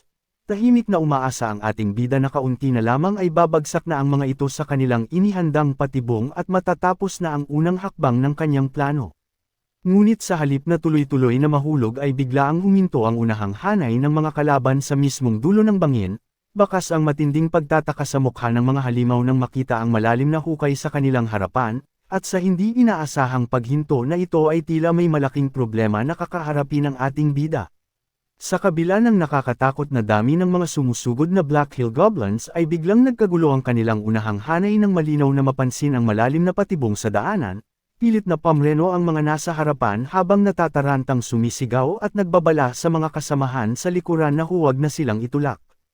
Ngunit dahil sa sobrang kapal ng kanilang populasyon at kawalan ng maayos na pormasyon ay hindi na narinig ng mga nasa likod ang desperadong babalang ito, walang awang itinulak ng sumusugod na hukbo ang kanilang sariling mga kasamahan, dahilan upang tuluyang mawalan ng balanse ang mga nasa unahan at dirdiretsyong mahulog sa madilim na hukay kasabay ng kani-kanilang mga nakakabinging hiyawan. Nang makita kung paano sinira ng mga kalaban ang kanilang sariling puwersa ay mabilis na nawala ang kaba ng ating bida at napalitan ito ng isang tiwalang ngiti, mahigpit siyang nakahawak sa kanyang sibat bago tahimik na napagtanto na gaya ng kanyang inaasahan, ang mga halimaw na ito ay kasing mangmang at walang disiplina rin tulad ng kanyang mga tauhan noong una. Dahil sa nakitang kapalpakan ng mga kalaban ay tuluyang nagbago ang aura ng ating bida, isang malaki at nakakatakot na ngisi ang gumuhit sa kanyang mukha habang buong kumpiyansang idineklara na paniguradong sa kanila ang tagumpay ngayong araw. Sa ilalim ng malalim na hukay ay patuloy ang matinding kaguluhan ng mga Black Hill Goblins, nagkapatong-patong ang kanilang mga katawan habang nagpupumiglas at galit na sinisisi ang isa't isa sa kanilang pagkahulog. Kalmado lamang itong pinagmasdan ng ating bida mula sa itaas at tahasang sinabihan ang mga halimaw na magpumiglas lang sila hanggat gusto nila habang pilit na umaahon palapit sa kanyang pwesto. Sa gitna ng nagkakagulong kumpol ng mga kalaban ay umalingaw-ngaw ang isang malakas na ungol. Mula sa ilalim ng mga nagpupumiglas na katawan ay isang mas malaki at maskuladong halimaw ang nanginginig sa matinding galit habang pilit na bumabangon upang harapin ang ating bida. Walang awang tinapakan ng isang halimaw ang mukha ng kanyang kasamahan upang makabangon. Sa sobrang desperasyon na makaahon mula sa malalim na hukay ay nagkagulo ang mga Black Hill Goblins at tuluyan ng ginawang tantungan ang mga katawan ng kanilang sariling hanay, mabilis silang umarangkada pataas habang patuloy na umaalingaw-ngaw ang kanilang mga nakakabinging hiyawan. Seryosong pinagmasdan ng ating bida ang nakakakilabot na eksenang ito. Tahimik siyang nagkalkala sa kanyang isipan at batid niya na sa oras na makatawid ang higit sa kalahati ng puwersa ng mga kalaban ay magiging imposible na para sa mga ito ang umatras pa. Walang tigil sa paggapang at pag-akyat ang napakaraming Black Hill Goblins sa gilid ng bangin kung saan walang awang ginagawa nilang tantungan ang isa't isa upang mabilis na makaahon mula sa malalim na patibong. Patuloy na umalangaw-ngaw ang kanilang mga hiyawan habang pilit na umaarangkada paitaas upang tuluyang makatawid. Bahagyang pinagpawisan ang ating bida habang pinagmamasdan ang paparating na puwersa ngunit isang seryoso at nakakatakot na ngisi ang tuluyang gumuhit sa kanyang mukha. Buong kumpiyansa niyang idineklara na sisiguraduhin niyang pagsisisihan ng mga kalaban ang pagtuntong ng mga ito sa kanyang lupain. Matapos ang matapang na paninindigang iyon ay matikas siyang nanatili sa kanyang pwesto at mahigpit na hinawakan ang kanyang sibat. Kalmado at handang-handa na siyang salubungin ang nakakakilabot na hukbo na unti-unti nang bumubungad sa kanyang harapan. Nang makita ang perpektong pagkakataon ay hindi na nag-atubili pa ang ating bida at buong lakas na sumigaw upang ibigay ang hudyat ng pag-atake. Mariin niyang inutusan ang lahat ng kanyang mga tauhan na nakahanda sa itaas na simulan na ang pagpapaulan ng mga naglalakihang bato pababa sa mga kalaban. Bilang tugon sa nag-aalab na utos ng kanilang pinuno ay mabilis na kumilos ang mga goblin na nakapwesto sa itaas ng bangin, buong puwersa nilang binuhat at inihulog ang mga inihandang mabibigat na bato dahilan upang bumagsak ang mga ito na parang mapanirang ulan, bakas ang matinding gulat at takot sa mukha ng mga Black Hill Goblins nang tumangala sila at makita ang paparating na panganib na walang awang dudurog sa kanila. Patuloy namang umalangaw-ngaw ang boses ng ating bida na nag-uuto sa kanyang hanay na huwag titigil sa pagbato hanggat hindi nauubos ang mga halimaw sa ibaba. Isang malaking bato ang direktang bumagsak at walang awang dumurog sa ulo ng isa sa mga Black Hill Goblins dahilan upang umalangaw-ngaw ang nakakakilabot na hiyawan nito sa buong paligid.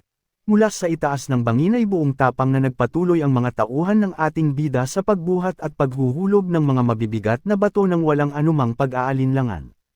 Dahil sa tuloy-tuloy na pag-atakeng ito ay tuluyan ng inulan ng mga naglalakihang bato ang nagkumpol-kumpol na hukbo ng mga kalaban sa ibaba. Sunod-sunod na umalangaw-ngaw ang mga malalakas na kalabog kasabay ng matitinis na sigaw ng mga halimaw habang walang laban na nawasak ang kanilang mga katawan sa ilalim ng madugong patibong na inihanda para sa kanila. Sa patuloy na pag-ulan ng mga naglalakihang bato ay tuluyan ng binalot ng matinding gulo at takot ang hanay ng mga Black Hill Goblins. Nagkanya-kanya na ang mga itong tumakbo at walang awang nagtulakan makaiwas lamang sa paparating na kamatayan. Sa sobrang taranta ng mga halimaw ay tuluyan nilang tinapakan ang kanilang sariling mga kasamahan bago direktang nadurog ang kanilang mga ulo ng mga mabibigat na batong bumabagsak mula sa itaas.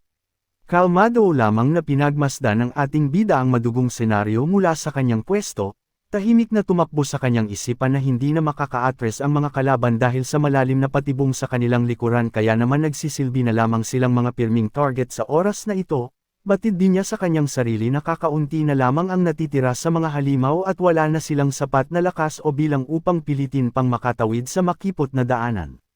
Mula sa mga nagkalat na bato sa ibaba ay buong bangis na sumugod ang mga natitirang Black Hill Goblins, umalangaw ang kanilang matitinis na hiyawan habang mabilis at desperadong tumatakbo papalapit sa pwesto ng ating bida. Isang kalmadong ngiti ang gumuhit sa mukha ng ating bida nang makita ang atake ng mga kalaban, buong kumpiyansa niyang sinabi na wala ng kwenta ang dami ng kanilang bilang sa pagkakataong ito bago niya seryosong tinawag ang pansin ng kanyang mga tauhan. Matikas siyang nakatayo sa likuran ng kanyang hanay at mariing inutusan ang lahat na itaas ang kanilang mga sibat, walang anumang pag-aalinlangan na sumunod ang mga goblin at mahigpit na inihanda ang kanilang mga sandata upang buong tapang na salubungin ang huling pag-atake ng mga halimaw. Walang anumang pag-aalinlangan na sumugod ang ating bida at buong lakas na isinigaw ang utos na sumulong habang mabilis na itinusok ang kanyang sariling sibat paarap, bilang tugon sa kanyang nag-aalab na hudyat ay buong tapang na umatake ang kanyang mga tauhan at walang awang ibinaon ang kanilang mga sandata diretso sa tiyan ng mga Black Hill Goblins, sunod-sunod na umalangaw ang matitinis na hiyawan ng mga halimaw at mabilis na tumalsik ang kanilang dugo nang tuluyang tumagos ang mga matutulis na sibat sa kani-kanilang mga katawan. Matapos ang unang madugong pag-atake ay hindi naiwasang manginig ng mga kamay ng mga tauhan ng ating bida habang nakahawak sa kanilang mga sibat. Nang mapansin ang pag-aalinlangang ito ay mabilis na sumigaw ang ating bida upang utusan silang mag-focus bago mariing idinagdag na hilahin nila pabalik ang kanilang mga sandata at muling sumaksak. Bahagyang nagulat ang mga goblin sa malakas na boses ng kanilang pinuno ngunit agad din silang natauhan at walang pag-aatubiling sinunod ang kanyang utos. Sabay-sabay nilang hinayla ang kanilang mga matutulis na sibat at buong lakas na ibinaon itong muli sa mga nakadepang Black Hill Goblins dahilan upang muling umalangaw ang matitinis at desperadong hiyawan ng mga kalaban. Mabilis na nagbigay muli ng utos ang ating bida at mariing binalaan ang kanyang mga tauhan na huwag magbibigay ng kahit anong pagkakataon sa mga kalaban upang makaganti. Patuloy niyang isinigaw na panatilihin nila ang matibay na pormasayon at sabayan ang galaw ng kani-kanilang mga katabi bago ibigay ang hudyat na muling sumulong at saksakin ang mga halimaw. Walang pag-aatubiling sinunod ng mga goblin ang matapang na panutong ng kanilang pinuno habang sabay-sabay silang humakbang pasulong dala ang kani-kanilang mga madugong sibat. Sa sumunod na sandali ay walang awang ibinaon ng hanay ang mga matutulis na sandata diretso sa likuran ng mga natitirang Black Hill Goblins dahilan upang muling tumalsik ang masaganang dugo sa buong paligid. Kasabay ng patuloy na utos na sumulong ay walang tigil na pinaulanan ng saksak ng mga tauhan ng ating bida ang mga natitirang Black Hill Goblins. Dahil sa tindi ng agresibong atake na ito ay tuluyan ng binalot ng matinding takot ang mga kalaban dahilan upang unti-unti silang mapa-atras ng walang kalaban-laban. Sa kanilang desperadong pag-atras ay hindi na nila napansin ang panganib sa kanilang likuran hanggang sa tuluyang tumapak sa kawalan ng paa ng isa sa mga halimaw. Bago pa man sila makabawi ng balanse ay sunod-sunod na silang nahulog pabalik sa malalim na hukay habang umaalingaw ang kanilang mga gulat at natatarantang hiyawan. Tuluyan nang bumagsak ang mga Black Hill Goblins pabalik sa malalim na hukay habang patuloy na umaalingaw ang kanilang mga desperadong hiyawan, nagkapatong-patong ang kanilang mga katawan sa ibaba ng makipot na daanan habang matikas namang nanatili sa kanilang porma sayon ang ating bida at ang kanyang mga tauhan. Isang kalmado at kumpiyansang ngiti ang gumuhit sa mukha ng ating bida habang pinagmamasdan ang matagumpay na resulta ng kanilang depensa.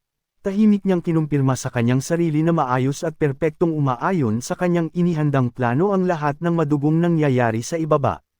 Tahimik na pinagmasdan ng ating bida ang mga bumagsak na kalaban sa kanyang harapan, napagtanto niya na tuluyan na nilang nakuha ang pabor ng laban dahil sa walang tigil na pagbagsak ng mga bato mula sa itaas at ang matibay na pader ng mga sibat na pumipigil sa mga halimaw. Bakas ang matinding determinasyon sa mukha ng kanyang mga tauhan habang buong lakas na pinapanatili ang kanilang porma sayon, ang lahat ng kanilang pinaghirapang ihandang depensa ng buong gabi ay malinaw na bumaligtad sa takbo ng madugong digmaan. Bahagya siyang pinagpawisan habang seryosong sinusuri ang magandang kinalabasan ng kanyang mga plano, Pumasok sa kanyang isipan na kung magpapatuloy ang ganitong paborebleng sitwasyon ay hindi malabong tuluyan na nilang makakamit ang inaasam na tagumpay. Ngunit ang maikling sandali ng kapanatagan sa isipan ng ating bida ay biglang naputol ng marahas na yumanig ang lupa mula sa isang napakabigat na yabag, mula sa madilim na bahagi ng daanan ay nagpakita ang isang dambuhalang kalaban na nagtataglay ng napakalaki at maskuladong katawan. Sa bawat hakbang ng higanteng halimaw na ito ay patuloy na yumanig ang paligid dahilan upang mawalan ng balanse at mapasigaw sa matinding takot ang isang goblin. Malinaw na ipinapakita ng presensya ng bagong kalaban na ito na hindi pa tuluyang natatapos ang madugong digmaan sa loob ng makipot na pasilyo. Tuluyan ng humakbang pasulong ang dambuhalang kalaban at sa bawat paglapat ng kanyang malaking paa sa lupa ay lalong bumigat ang tensyon sa paligid. Mula sa kanyang likuran ay makikita ang kanyang mahaba at pulang buhok pati na rin ang kanyang napakalaki at maskuladong katawan habang nakatingin sa mga natitirang Black Hill Goblins na bakas ang matinding takot sa kanilang mga mukha. Isang mabigat na hininga ang pinakawala ng higanteng halimaw mula sa kanyang matatalim na ngipin bago ito buong lakas na nagpakawala ng isang nakakabinging angle. Kasabay ng pagliwanag ng kanyang mga nanlilisik na mata ay umalangaw-ngaw ang kanyang matinding sigaw na halos yumanig sa buong makipot na pasilyo.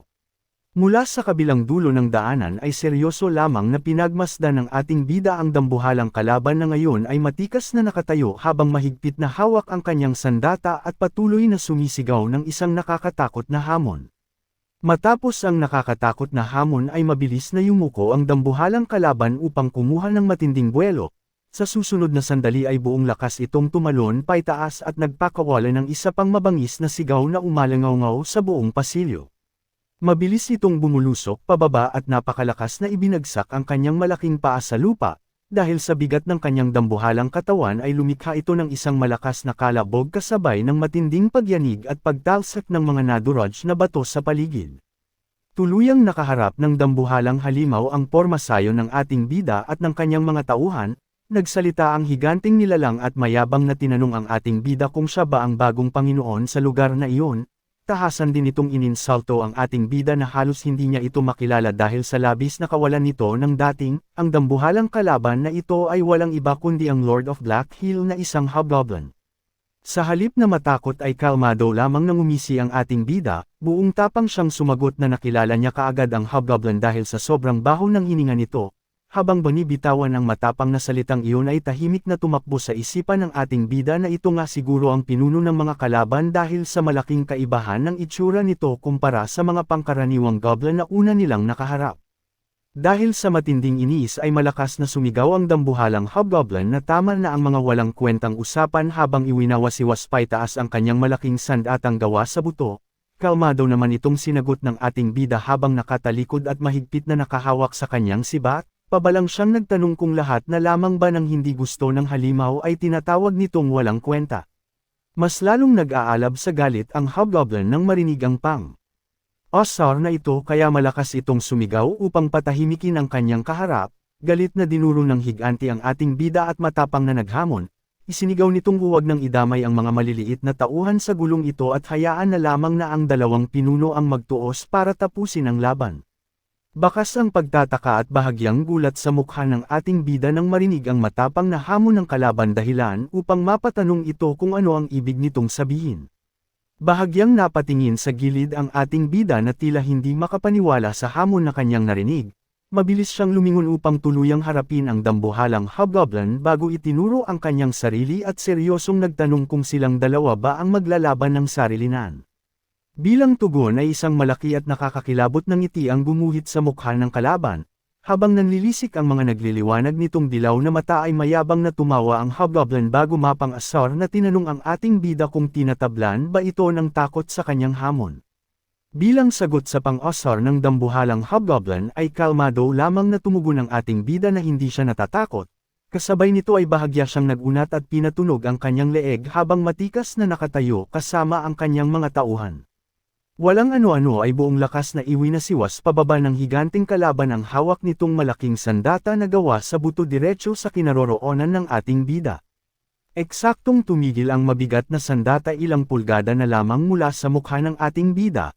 Habang nakatutok ang dambuhalang buto ay malakas na sumigaw ang hobgoblin upang maliitin at hiyain ang ating bida sa harap ng lahat. isinigaw nitong napakawalang kwenta ng kanilang bagong Panginoon at inakusahan pa itong nanginginig sa takot bago pa man magsimula ang madugong laban, ngunit taliwas sa kay-abangan ng higanti ay nanatiling kalmado at walang anumang bakas ng takot o pag-aalinlangan sa mukha ng ating bida habang seryoso at blangkong nakatingin lamang sa sandatang nakatutok sa kanyang harapan. Bahagyang nadismaya ang dambuhalang hobgoblin at tahimik na inisip kung masyado ba siyang umasa sa kakayahan ng kanyang kaharap. Mayabang nitong sinabi na nakakahiya na mamamatay ang ating bida bilang isang duwag ngunit sisiguraduhin daw nitong magiging mabilis ang kanyang pagkitol kaya dapat na siyang tumigil sa pagpapanggap na matapang. Ngunit bago pa man matapos ng higanti ang kanyang kay-abangan ay isang malaking bato ang biglang bumagsak mula sa itaas at direktang dumagan sa kanyang ulo. Napahawak ang hobgoblin sa kanyang ulo dahil sa sakit at galit na sumigaw kung sino ang may lakas ng loob na makialam sa kanilang sagradong tunggalian. Sa sumunod na sandali ay napatingala ang dambuhalang kalaban at bakas ang matinding gulat sa mukha nito nang makita ang patuloy na pag-ulan ng napakaraming mabibigat na bato mula sa mataas na bangin na diretsyong babagsak sa kanyang kinaroroonan. Tuluyan nang bumagsak ang masaganang ulan ng mga naglalakihang bato diretsyo sa kinaroroonan ng dambuhalang hobgoblin. Kahit gaano pa kalaki at kalakas ang higanting kalaban ay wala itong nagawa kundi mapasigaw sa matinding sakit habang walang awang dinudurog ang buong katawan nito ng mga mabibigat na bato, sumabog ang maraming dugo sa buong paligid ng marahas na mawasak ang mismong mukha at katawan ng kalaban sa ilalim ng nakakakilabot na patibong. Matapos ang madugong pag-atake ay kalmado lamang na pinagmasdan ng ating bida ang dagwang bangkay ng hobgoblin na ngayon ay tuluyan ng nakabaon sa ilalim ng mga bato. Matikas siyang nakatayo habang mahigpit na nakahawak sa kanyang sibat kasama ang kanyang mga tauhan na ligtas na nakamasid mula sa gilid, isang seryosong ekspresyon ang nakaguhit sa kanyang mukha bago niya tahimik na idineklara sa kanyang sarili na sa kabila ng lahat ay ang manalo lamang ang tanging mahalaga. Kalmado lamang na tumangala ang ating bida habang tahimik na ipinunto sa kanyang sarili na tapos na ang madugong laban at sigurado na silang mananalo kaya wala nang dahilan para sarilinan pa siyang makipagtuos sa dambuhalang hobgoblin. Habang matikas siyang nakatayo sa ilalim ng makipot na daanan bitbit ang kanyang sibat ay isang pulang system window ang biglang lumitaw sa kanyang harapan, malinaw nitong idineklara na tuluyan na niyang napagwagian ang digmaan para sa teritoryo. Matapos basahin ang anunsyong ito ay isang kalmado at punong-puno ng kumpiyansang ngiti ang gumuhit sa mukha ng ating bida bilang tanda ng kanyang matamis na tagumpay. Buong lakas na itinaas ng ating bida ang kanyang sibat paitaas at masayang ipinagsigawan ang kanilang tagumpay, buong pagmamalaki niyang pinuri ang kanyang mga tauhan at idineklara na tuluyan na silang nanalo sa madugong laban. Dahil sa matinding pagod ay napaupo na lamang sa lupa ang isa sa mga goblin sa gitna ng mga nakakalat na bato at dagwang bangkay ng kalaban, ngunit nang marinig nila ang formal na anunsyo ng kanilang pinuno ay agad na napalitan ng galit ang kanilang pagod, sabay-sabay na itinaas ng mga tauhan ng ating bida ang kanilang mga kamao at malakas na naghiyawan upang masayang ipagdiwang ang kanilang matamis na pagkapanalo. Habang patuloy ang masayang pagdiriwang ay biglang gumalaw ang isang dagwang kamay mula sa tumpok ng mga bangkay. Pilit na gumagapang ang isang nakaligtas na Black Hill Goblin habang mahinang umuungol sa matinding sakit at panghihina. Ngunit bago pa man ito tuluyang makatakas ay isang matalim na sibat ang mabilis na tumutok sa mismong gilid ng kanyang mukha dahilan upang manigas ang halimaw sa takot. Ang sandatang iyon ay hawak ng isa sa mga tauhan ng ating bida na mabilis na napansin ang nakaligtas na kalaban, malakas itong sumigaw upang ipaalam sa buong grupo na mayroon pang isang buhay at buong galit na inutos na patayin ito. Bilang tugon ay sabay-sabay na naghiyawan ang iba pang mga tauhan at inihanda ang kanilang mga sandata upang tuluyan ng tapusin ang kahuli-hulihang kalaban. Akmang sasaksakin na ng mga tauhan ang nakadapa at walang kalaban lab ang Black Hill Goblin ngunit mabilis na iniharang ng ating bida ang kanyang sibat upang pigilan ang kanilang nakaambang pag-atake. Kalmado at seryoso siyang nag-utos na tumigil muna sila na agad namang nagdulot ng labis na pagkalito sa kanyang mga tauhan. Bakas ang pagtataka sa mukha ng mga goblin habang napatigil sila sa kanilang mga pwesto at ibinaba ang kanilang mga sandata, humarap ang ating bida sa kanila at seryosong nagtanong kung bakit balak nilang patayin ang natitirang kalaban. Agad namang sumagot ang isa sa mga goblin na mababakas ang kaba at matinding takot sa boses. Ipinaliwanag nito na kapag hinayaan nilang mabuhay ang halimaw ay paniguradong babalik ito upang umatake muli dahil ang pangkat ng mga Black Hill Goblins ang palaging nagpapahirap at nang aapi sa kanila noon pa man.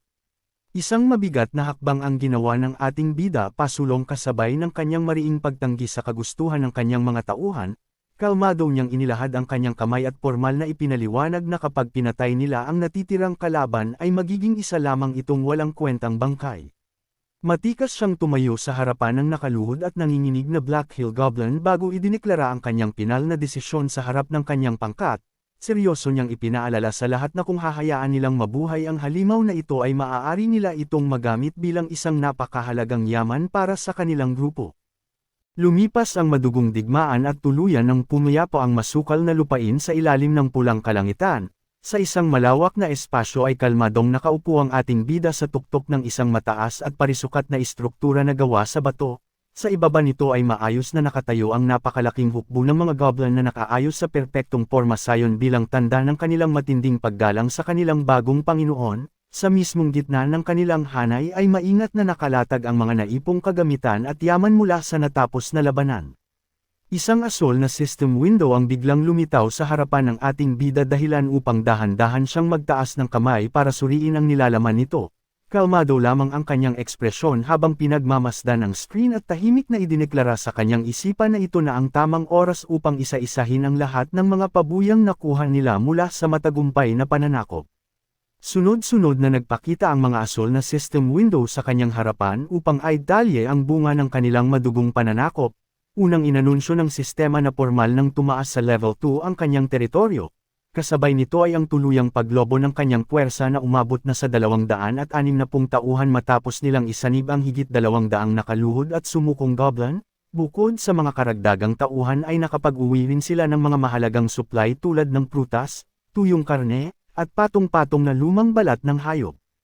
Hindi lamang doon nagtapos ang mga pabuya dahil nakatanggap din siya ng isang bagong trait na tinatawag na dense infantry na sadyang magpapataas sa morale at depensa ng kanyang buong hukbo. At dahil sa pag-angat ng kanyang level ay lumawak din ang kanyang karapatan upang maka-access sa mas malalim na impormasyon ng sistema. Dito tuluyang naihayag na ang kasalukuyang lokasyon ng kanyang nasasakupan ay matatagpuan sa ika-12 palapag ng Underground Demon Realm. Matapos basahin ang lahat ng ito ay kalmadong napaayos ng upo ang ating bida sa itaas ng mabatong istruktura. Tahimik niyang pinagmasdan ang kanyang nakuhang yaman sa ibaba at seryosong inisip na isang napakagandang panimula ang makakuha ng karagdagang pagkain at higit 200 tauhan para sa kanyang patuloy na lumalaking hukbo. Habang dahan-daw ang bumababa sa mabatong hagdanan ang ating bida ay agad na nagsimulang tumakbo sa kanyang isipan ang mga kalkulasyon para sa kanyang nasasakupan. Seryoso siyang napahawak sa kanyang baba at malalim na nag-isip dahil napagtanto niyang kulang na kulang ang kanilang supply para pakainin ang daan-daang goblin na ngayon ay nasa ilalim na ng kanyang pamumuno. Isang madilim na senaryo ang pumasok sa kanyang imahinasyon kung saan nakita niya ang mga tuyot na katawan at kalansay ng kanyang mga tauhan. Alam niyang kapag nagpatuloy ang ganitong kakulangan ay siguradong mamamatay sa matinding gutom ang lahat kaya agad na pumasok sa kanyang isipan ang ideya ng pagsasaka bilang solusyon. Ngunit bago pa man niya tuluyang mapagplanuhan ito ay biglang lumitaw ang isang pulang system window upang basagin ang kanyang pag-asa. Malinaw nitong ipinaalam na imposibleng gumawa ng pangkaraniwang agrikultura sa ika-12 palapag, dahil sa biglaang pagsira ng sistema sa kanyang plano ay kalmado lamang na tiningnan ito ng ating bida bago sarkastikong nagpasalamat sa napakagandang paalala. Dahan-daang yumuko ang ating bida upang pulutin ang isang bagay mula sa lapag habang seryosong sinabi na maghintay muna ang lahat. Nang may angat niya ang kanyang kamay ay tumambad ang isang malaki at kulay kahel na prutas na may mga maliliit na bukol sa balat. Mabilis siyang lumapit sa nakagapos na Black Hill Goblin at itinaas ang hawak niyang prutas sa harapan nito. Kalmado ngunit nagtataka siyang. Nagtanong kung saan nila nakuha ang pagkain na iyon gayong malinaw na sinabi ng sistema na imposibleng magsaka sa palapag na iyon, agad namang nabigla ang nakikinig na halimaw dahil sa direktang katanungan ng kanilang bagong Panginoon na ngayon ay pilit naghahanap ng paraan upang mabuhay ang kanyang lumalaking hukbo. Halatang nag-aalangan ang nakagapos na Black Hill Goblin at tanging isang mahinang daing lamang ang naging tugon nito sa katanungan. Dahil dito ay malamig na tiningnan ng ating bida ang mga bihag bago seryosong nagbanta na kapag sumagot sila ng maayos ay ilalabas niya ang mga ito sa kanyang listahan ng mga pahihirapan. Sa mismong sandaling mabitawan ang malamig na pananakot na iyon ay agad na nanlaki ang mga mata ng mga nakagapos na kalaban at sabay-sabay na pinagpawisan sa tindi ng kaba. Wala nang anumang pag-aatubili silang nag-unahang sumagot upang iligtas ang kanilang mga sarili mula sa nakaambang parusa. Malakas na isinigaw ng mga natatarantang goblin na nakuha nila ang nasabing prutas mula sa isang malaking puno sa loob ng kalapit na kagubatan. Sa labis na desperasyon ay kanya-kanya na silang umami na palihim silang tumatakas tuwing gabi at patakbong nagpupunta roon upang pumitas ng pagkain. Dahil sa sabay-sabay at maingay na pagsagot ng mga natatarantang bihag ay malakas na sumigaw ang ating bida upang patahimikin ang mga ito. Autoritatibo niyang sinabi na naintindihan na niya ang lahat kaya dapat na silang tumigil sa kakasalita. Agad namang nanahimik ang mga nanginginig na Black Hill Goblin sa takot na tuluyang maparusahan. Matapos makuha ang mahalagang impormasyon ay mabilis siyang tumalikod sa mga nakagapos na halimaw. Habang mahigpit pa ring hawak ang nakuha niyang prutas ay kalmado siyang humarap sa maayos na hanay ng kanyang sariling mga tauhan. Seryoso siyang nakatingin sa kanilang porma sayon bago ituro ang kanyang daliri sa harapan. Sa isang malakas at buong boses ay nagutos ang ating bida na humakbang pasulong ang tatlo mula sa kanyang hukbo. Bilang mabilis na pagsunod ay malakas na sumagot ang tatlong goblin bilang paggalang sa kanilang Panginoon kasabay ng kanilang sabay-sabay na paghakbang paarap. Kalmado naman silang pinagmasdan ng ating bida habang nakapamulsa at seryosong nakatayo sa kanilang harapan. Walang paligoy-ligoy na inutusan niya ang tatlo na magtungo at suriin ang kalapit na kagubatan bago pa man sumapit ang bukang liwayway. Ngunit bago pa man makakilos ang mga nautusan ay mabilis na napalingon ang isa sa mga nakagapos na Black Hill Goblin at bakas ang matinding pagkabigla sa mukha nito nang marinig ang naging desisyon ng kanilang bagong pinuno.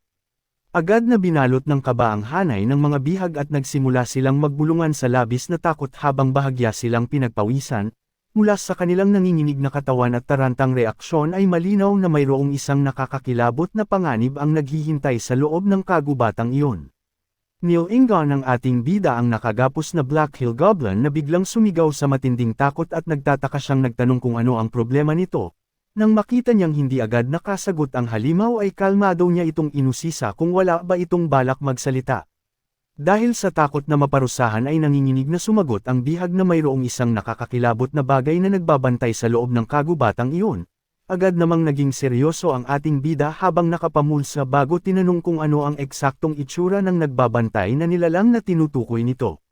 Bakas ang labis na kaba sa mukha ng nakagapos na goblin habang ipinapaliwanag nito na hindi pa nila kailanman nakikita ang itsura ng bantay na iyon, tuluyan na itong pinagpawisan ng idagdag nito ang isang malamig na katotohanan na kapag nasal ayan na nila ang nilalang ay siguradong hindi na sila makakabalik pa ng buhay.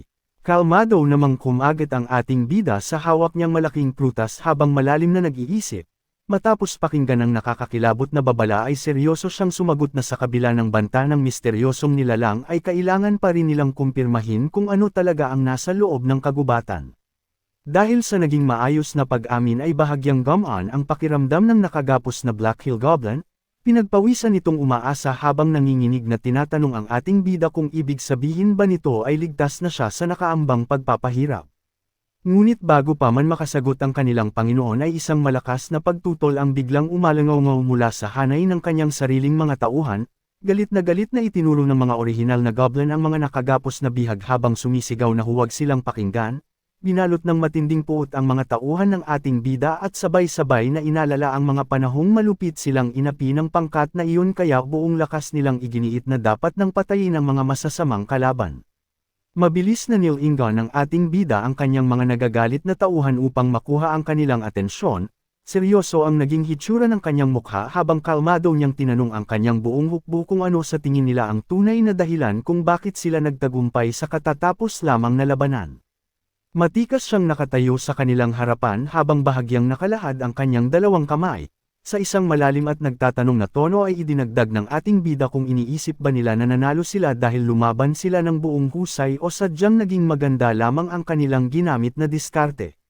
Diretsahang sinagot ng ating bida ang kanyang sariling katanungan at ipinaliwanag na wala sa mga iyon ang dahilan kundi sadyang pinalad lamang sila sa natapos na laban.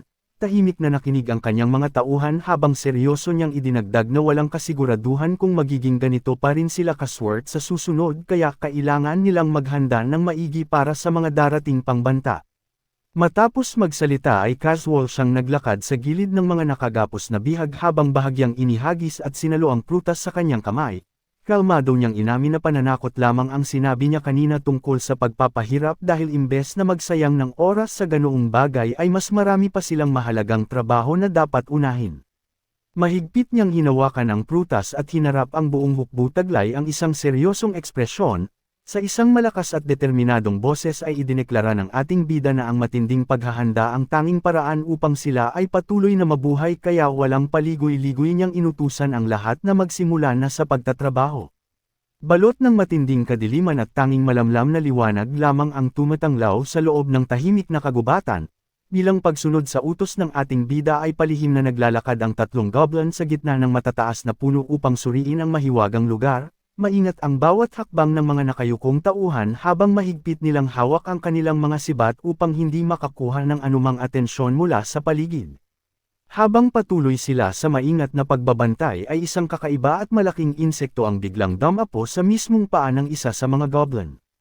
Dahil sa matinding gulat ay biglang napasigaw ang nanginginig na goblin dahilan upang mabilis itong lingunin ng kanyang kasamahan.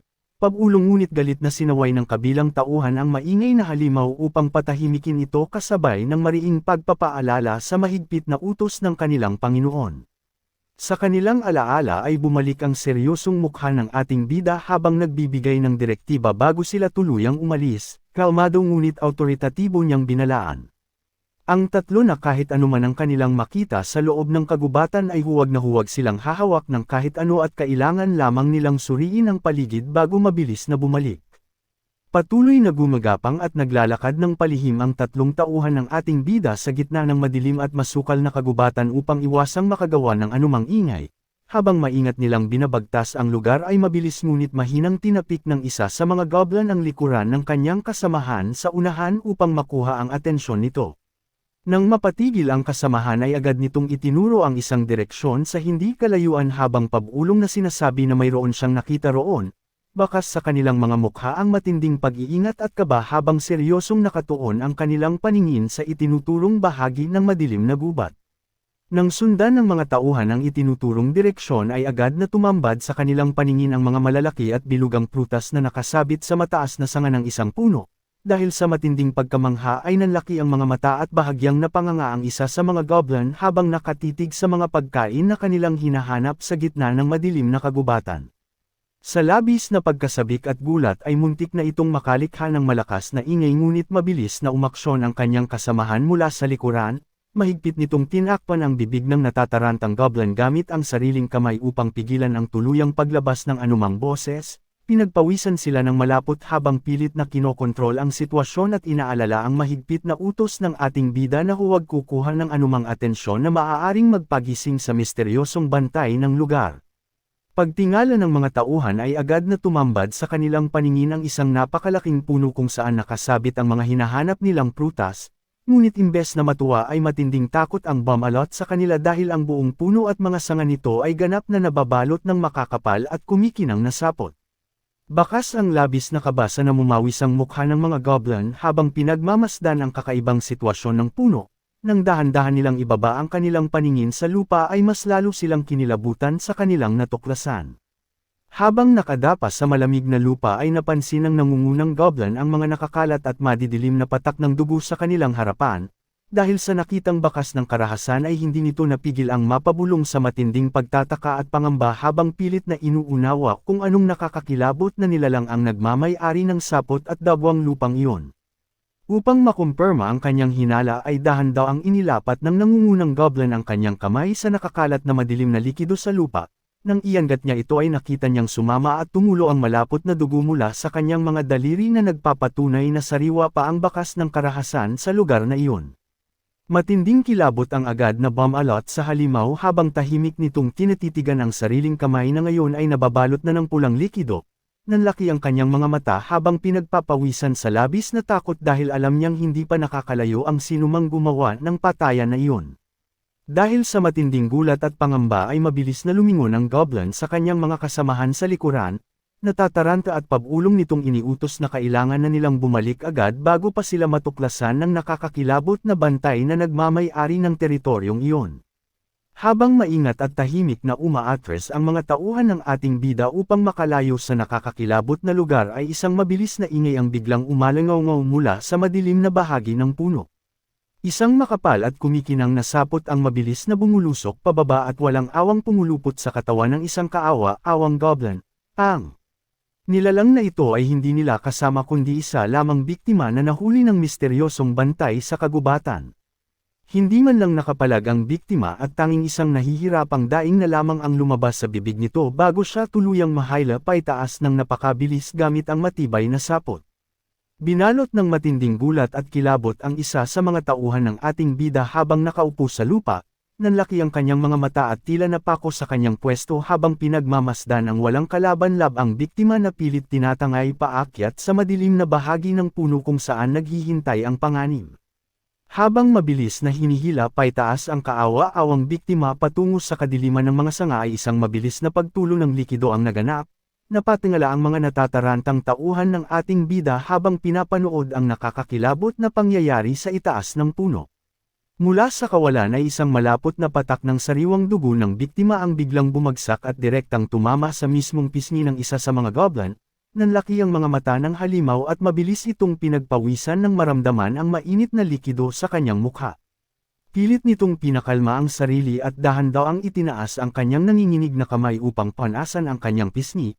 Mariin siyang napapikit dahil sa pinaghalong takot at pandidiri habang inaalis ang damay-kit na dugo. Pagdilat ng kanyang mga mata ay unti-unti niyang tiningnan ang kanyang daliri at tumambad sa kanya ang mapula at sariwang dugo ng biktima. Binalot ng matinding kilabot ang buong pagkatao ng tauhan ng ating bida dahilan upang hindi nito mapigilan ang manginig at mapabulong sa labis na takot habang nakatitig sa ebidensya ng malagim na sinapit ng walang kalaban-lab ang halimaw. Dahan-dahang napatayo ang isa sa mga tauhan ng ating bida habang mahigpit na nakahawak sa kanyang sibat at bakas ang matinding pagtataka sa kanyang mukha. Ang kanyang kasamahan sa likuran ay nanatiling nakayuko at pilit na inuunawa ang nakapangangilabot na eksenang kumuha sa walang kalaban-lab ang biktima.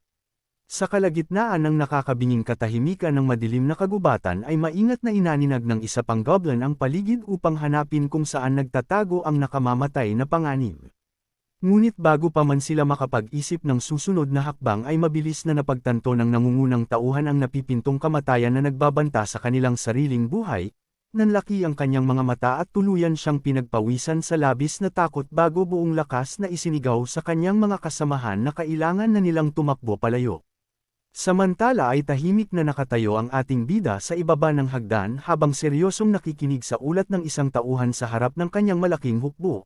Nakahalukip-kap siya at buong atensyong sinusuri ang mga detalye tungkol sa paligid ng kanilang teritoryo. Upang linawin ang narinig ay dahan-daw ang inangat ng ating bida ang kanyang kamay at itinuro ang isang partikular na direksyon. Kalmado niyang tinanong ang halimaw kung totoong disyerto ang kanilang mararating kapag naglakad sila ng direkta patungo roon. Sa halip na makasagot ay nabalot ng pagtataka ang mga inosenteng mukha ng kanyang mga tauhan. Nagkatinginan ng mga goblin at naguguluhang inulit ang salitang desyerto dahil malinaw na ngayon lamang nila narinig ang ganoong klaseng lugar sa buong buhay nila. Upang mas maintindihan ng mga ito ay ipinaliwanag ng ating bida kung ang tinutukoy ba nila ay ang isang malawak na lugar na puro buhangin. Mabilis namang sumang-ayon ang goblin habang masiglang ikinakaway ang mga kamay nito upang kumpirmahin ang kanyang sinabi. Napahawak na lamang sa kanyang noo ang ating bida at bahagya siyang pinagpawisan dahil sa labis na pagod sa pakikipag-usap, sa kanyang isipan ay sadyang napakatagal at nakakaubos ng pasensya ang mangalap ng kahit simpleng impormasyon mula sa mga halimaw na ito. Ngunit sa kabila ng paghihirap na iyon ay unti-unting nabuo sa kanyang imahinasyon ang isang malinaw na mapa ng buong teritoryo. Mula sa kanilang kasalukuyang lokasyon sa ibaba ay pinalilibutan sila ng mga burol sa kaliwa, isang mahabang ilog sa kanan, ang misteryosong kagubatan sa gitna, at ang malawak na disyerto sa pinakadulo. Kalmado siyang napabuntong hininga at napagtanto na hindi na rin masama ang naging resulta dahil nakuha na niya ang eksaktong impormasyon na kanyang kailangan para sa susunod nilang hakbang. Sa kalagitnaan ng maayos na pagpaplano ay biglang umalangaw ang isang malakas at natatarantang sigaw mula sa malayo. Mabilis na napalingon ang ating bida maging ang kanyang buong hukbo at nakita nila ang dalawa sa mga ipinadalang tauhan na halos magkandara pa sa pagtakbo pabalik habang pilit na tinatawag ang kanilang Panginoon. Binalot ng alikabok ang paligid dahil sa kanilang pagmamadali hanggang sa tuluyan silang bumagsak at sumubsob sa lupa sa mismong harapan ng ating bida. Bakas ang matinding gulat sa kanyang mukha habang bahagyang nakataas ang mga kamay at agad niya itong sinabihan na magdahan-dahan habang nagtatakang pinagmamasdan ang kanilang hingal at nanginginig na katawan. Pilit na hinahabol ng dalawang tauhan ang kanilang hininga sa harapan ng ating bida na seryosong nakatingin sa kanila. Agad nitong napansin na kulang ang kanilang bilang kaya nagtataka siyang nagtanong kung ano ang nangyari sa loob ng kagubatan at nasaan ang isa pa nilang kasama.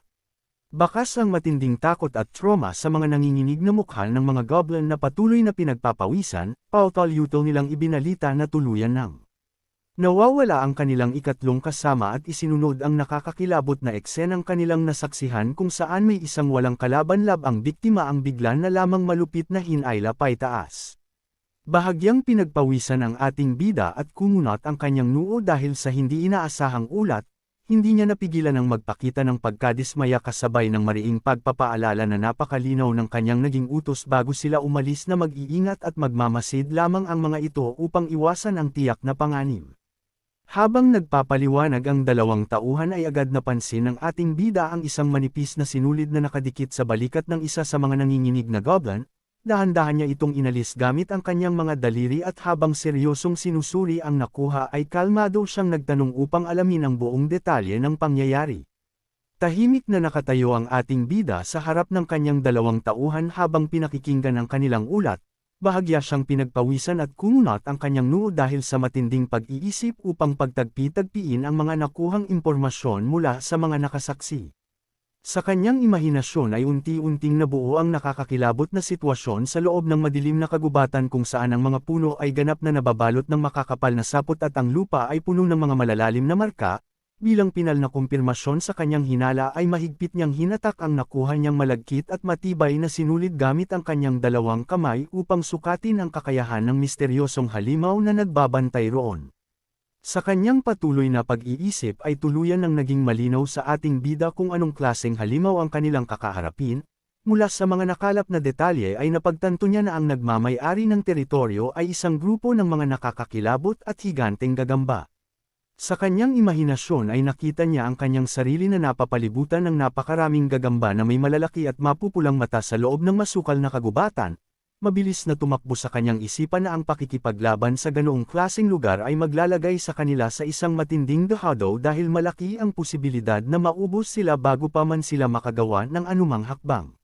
Seryosong tinimbang ng ating bida ang sitwasyon dahil alam niya na sa pinakamasamang mangyayari ay hindi lamang sila mabibigong makakuha ng pagkain kundi maaari rin siyang mawalan ng buong hukbo kung magpapadalos-dalos siya sa kanyang susunod na utos.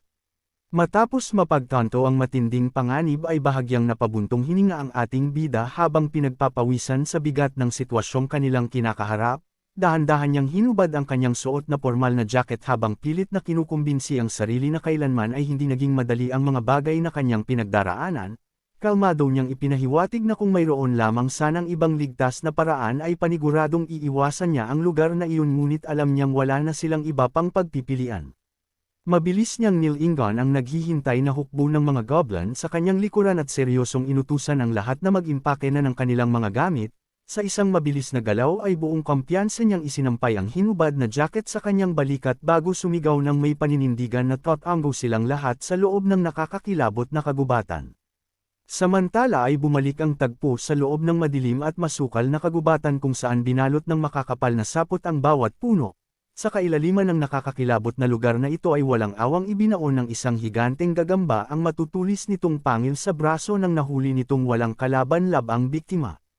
Ramdam ang matinding karahasan habang tuluyang dinudurog ng halimaw ang laman ng kaawa-awang goblin na tumatagas ang sariwang dugo. Matalim ang tingin ng naglalakihang at malilinaw na mga dilaw na mata ng gagamba habang patuloy ito sa paglamon sa gitna ng malamig na kadiliman.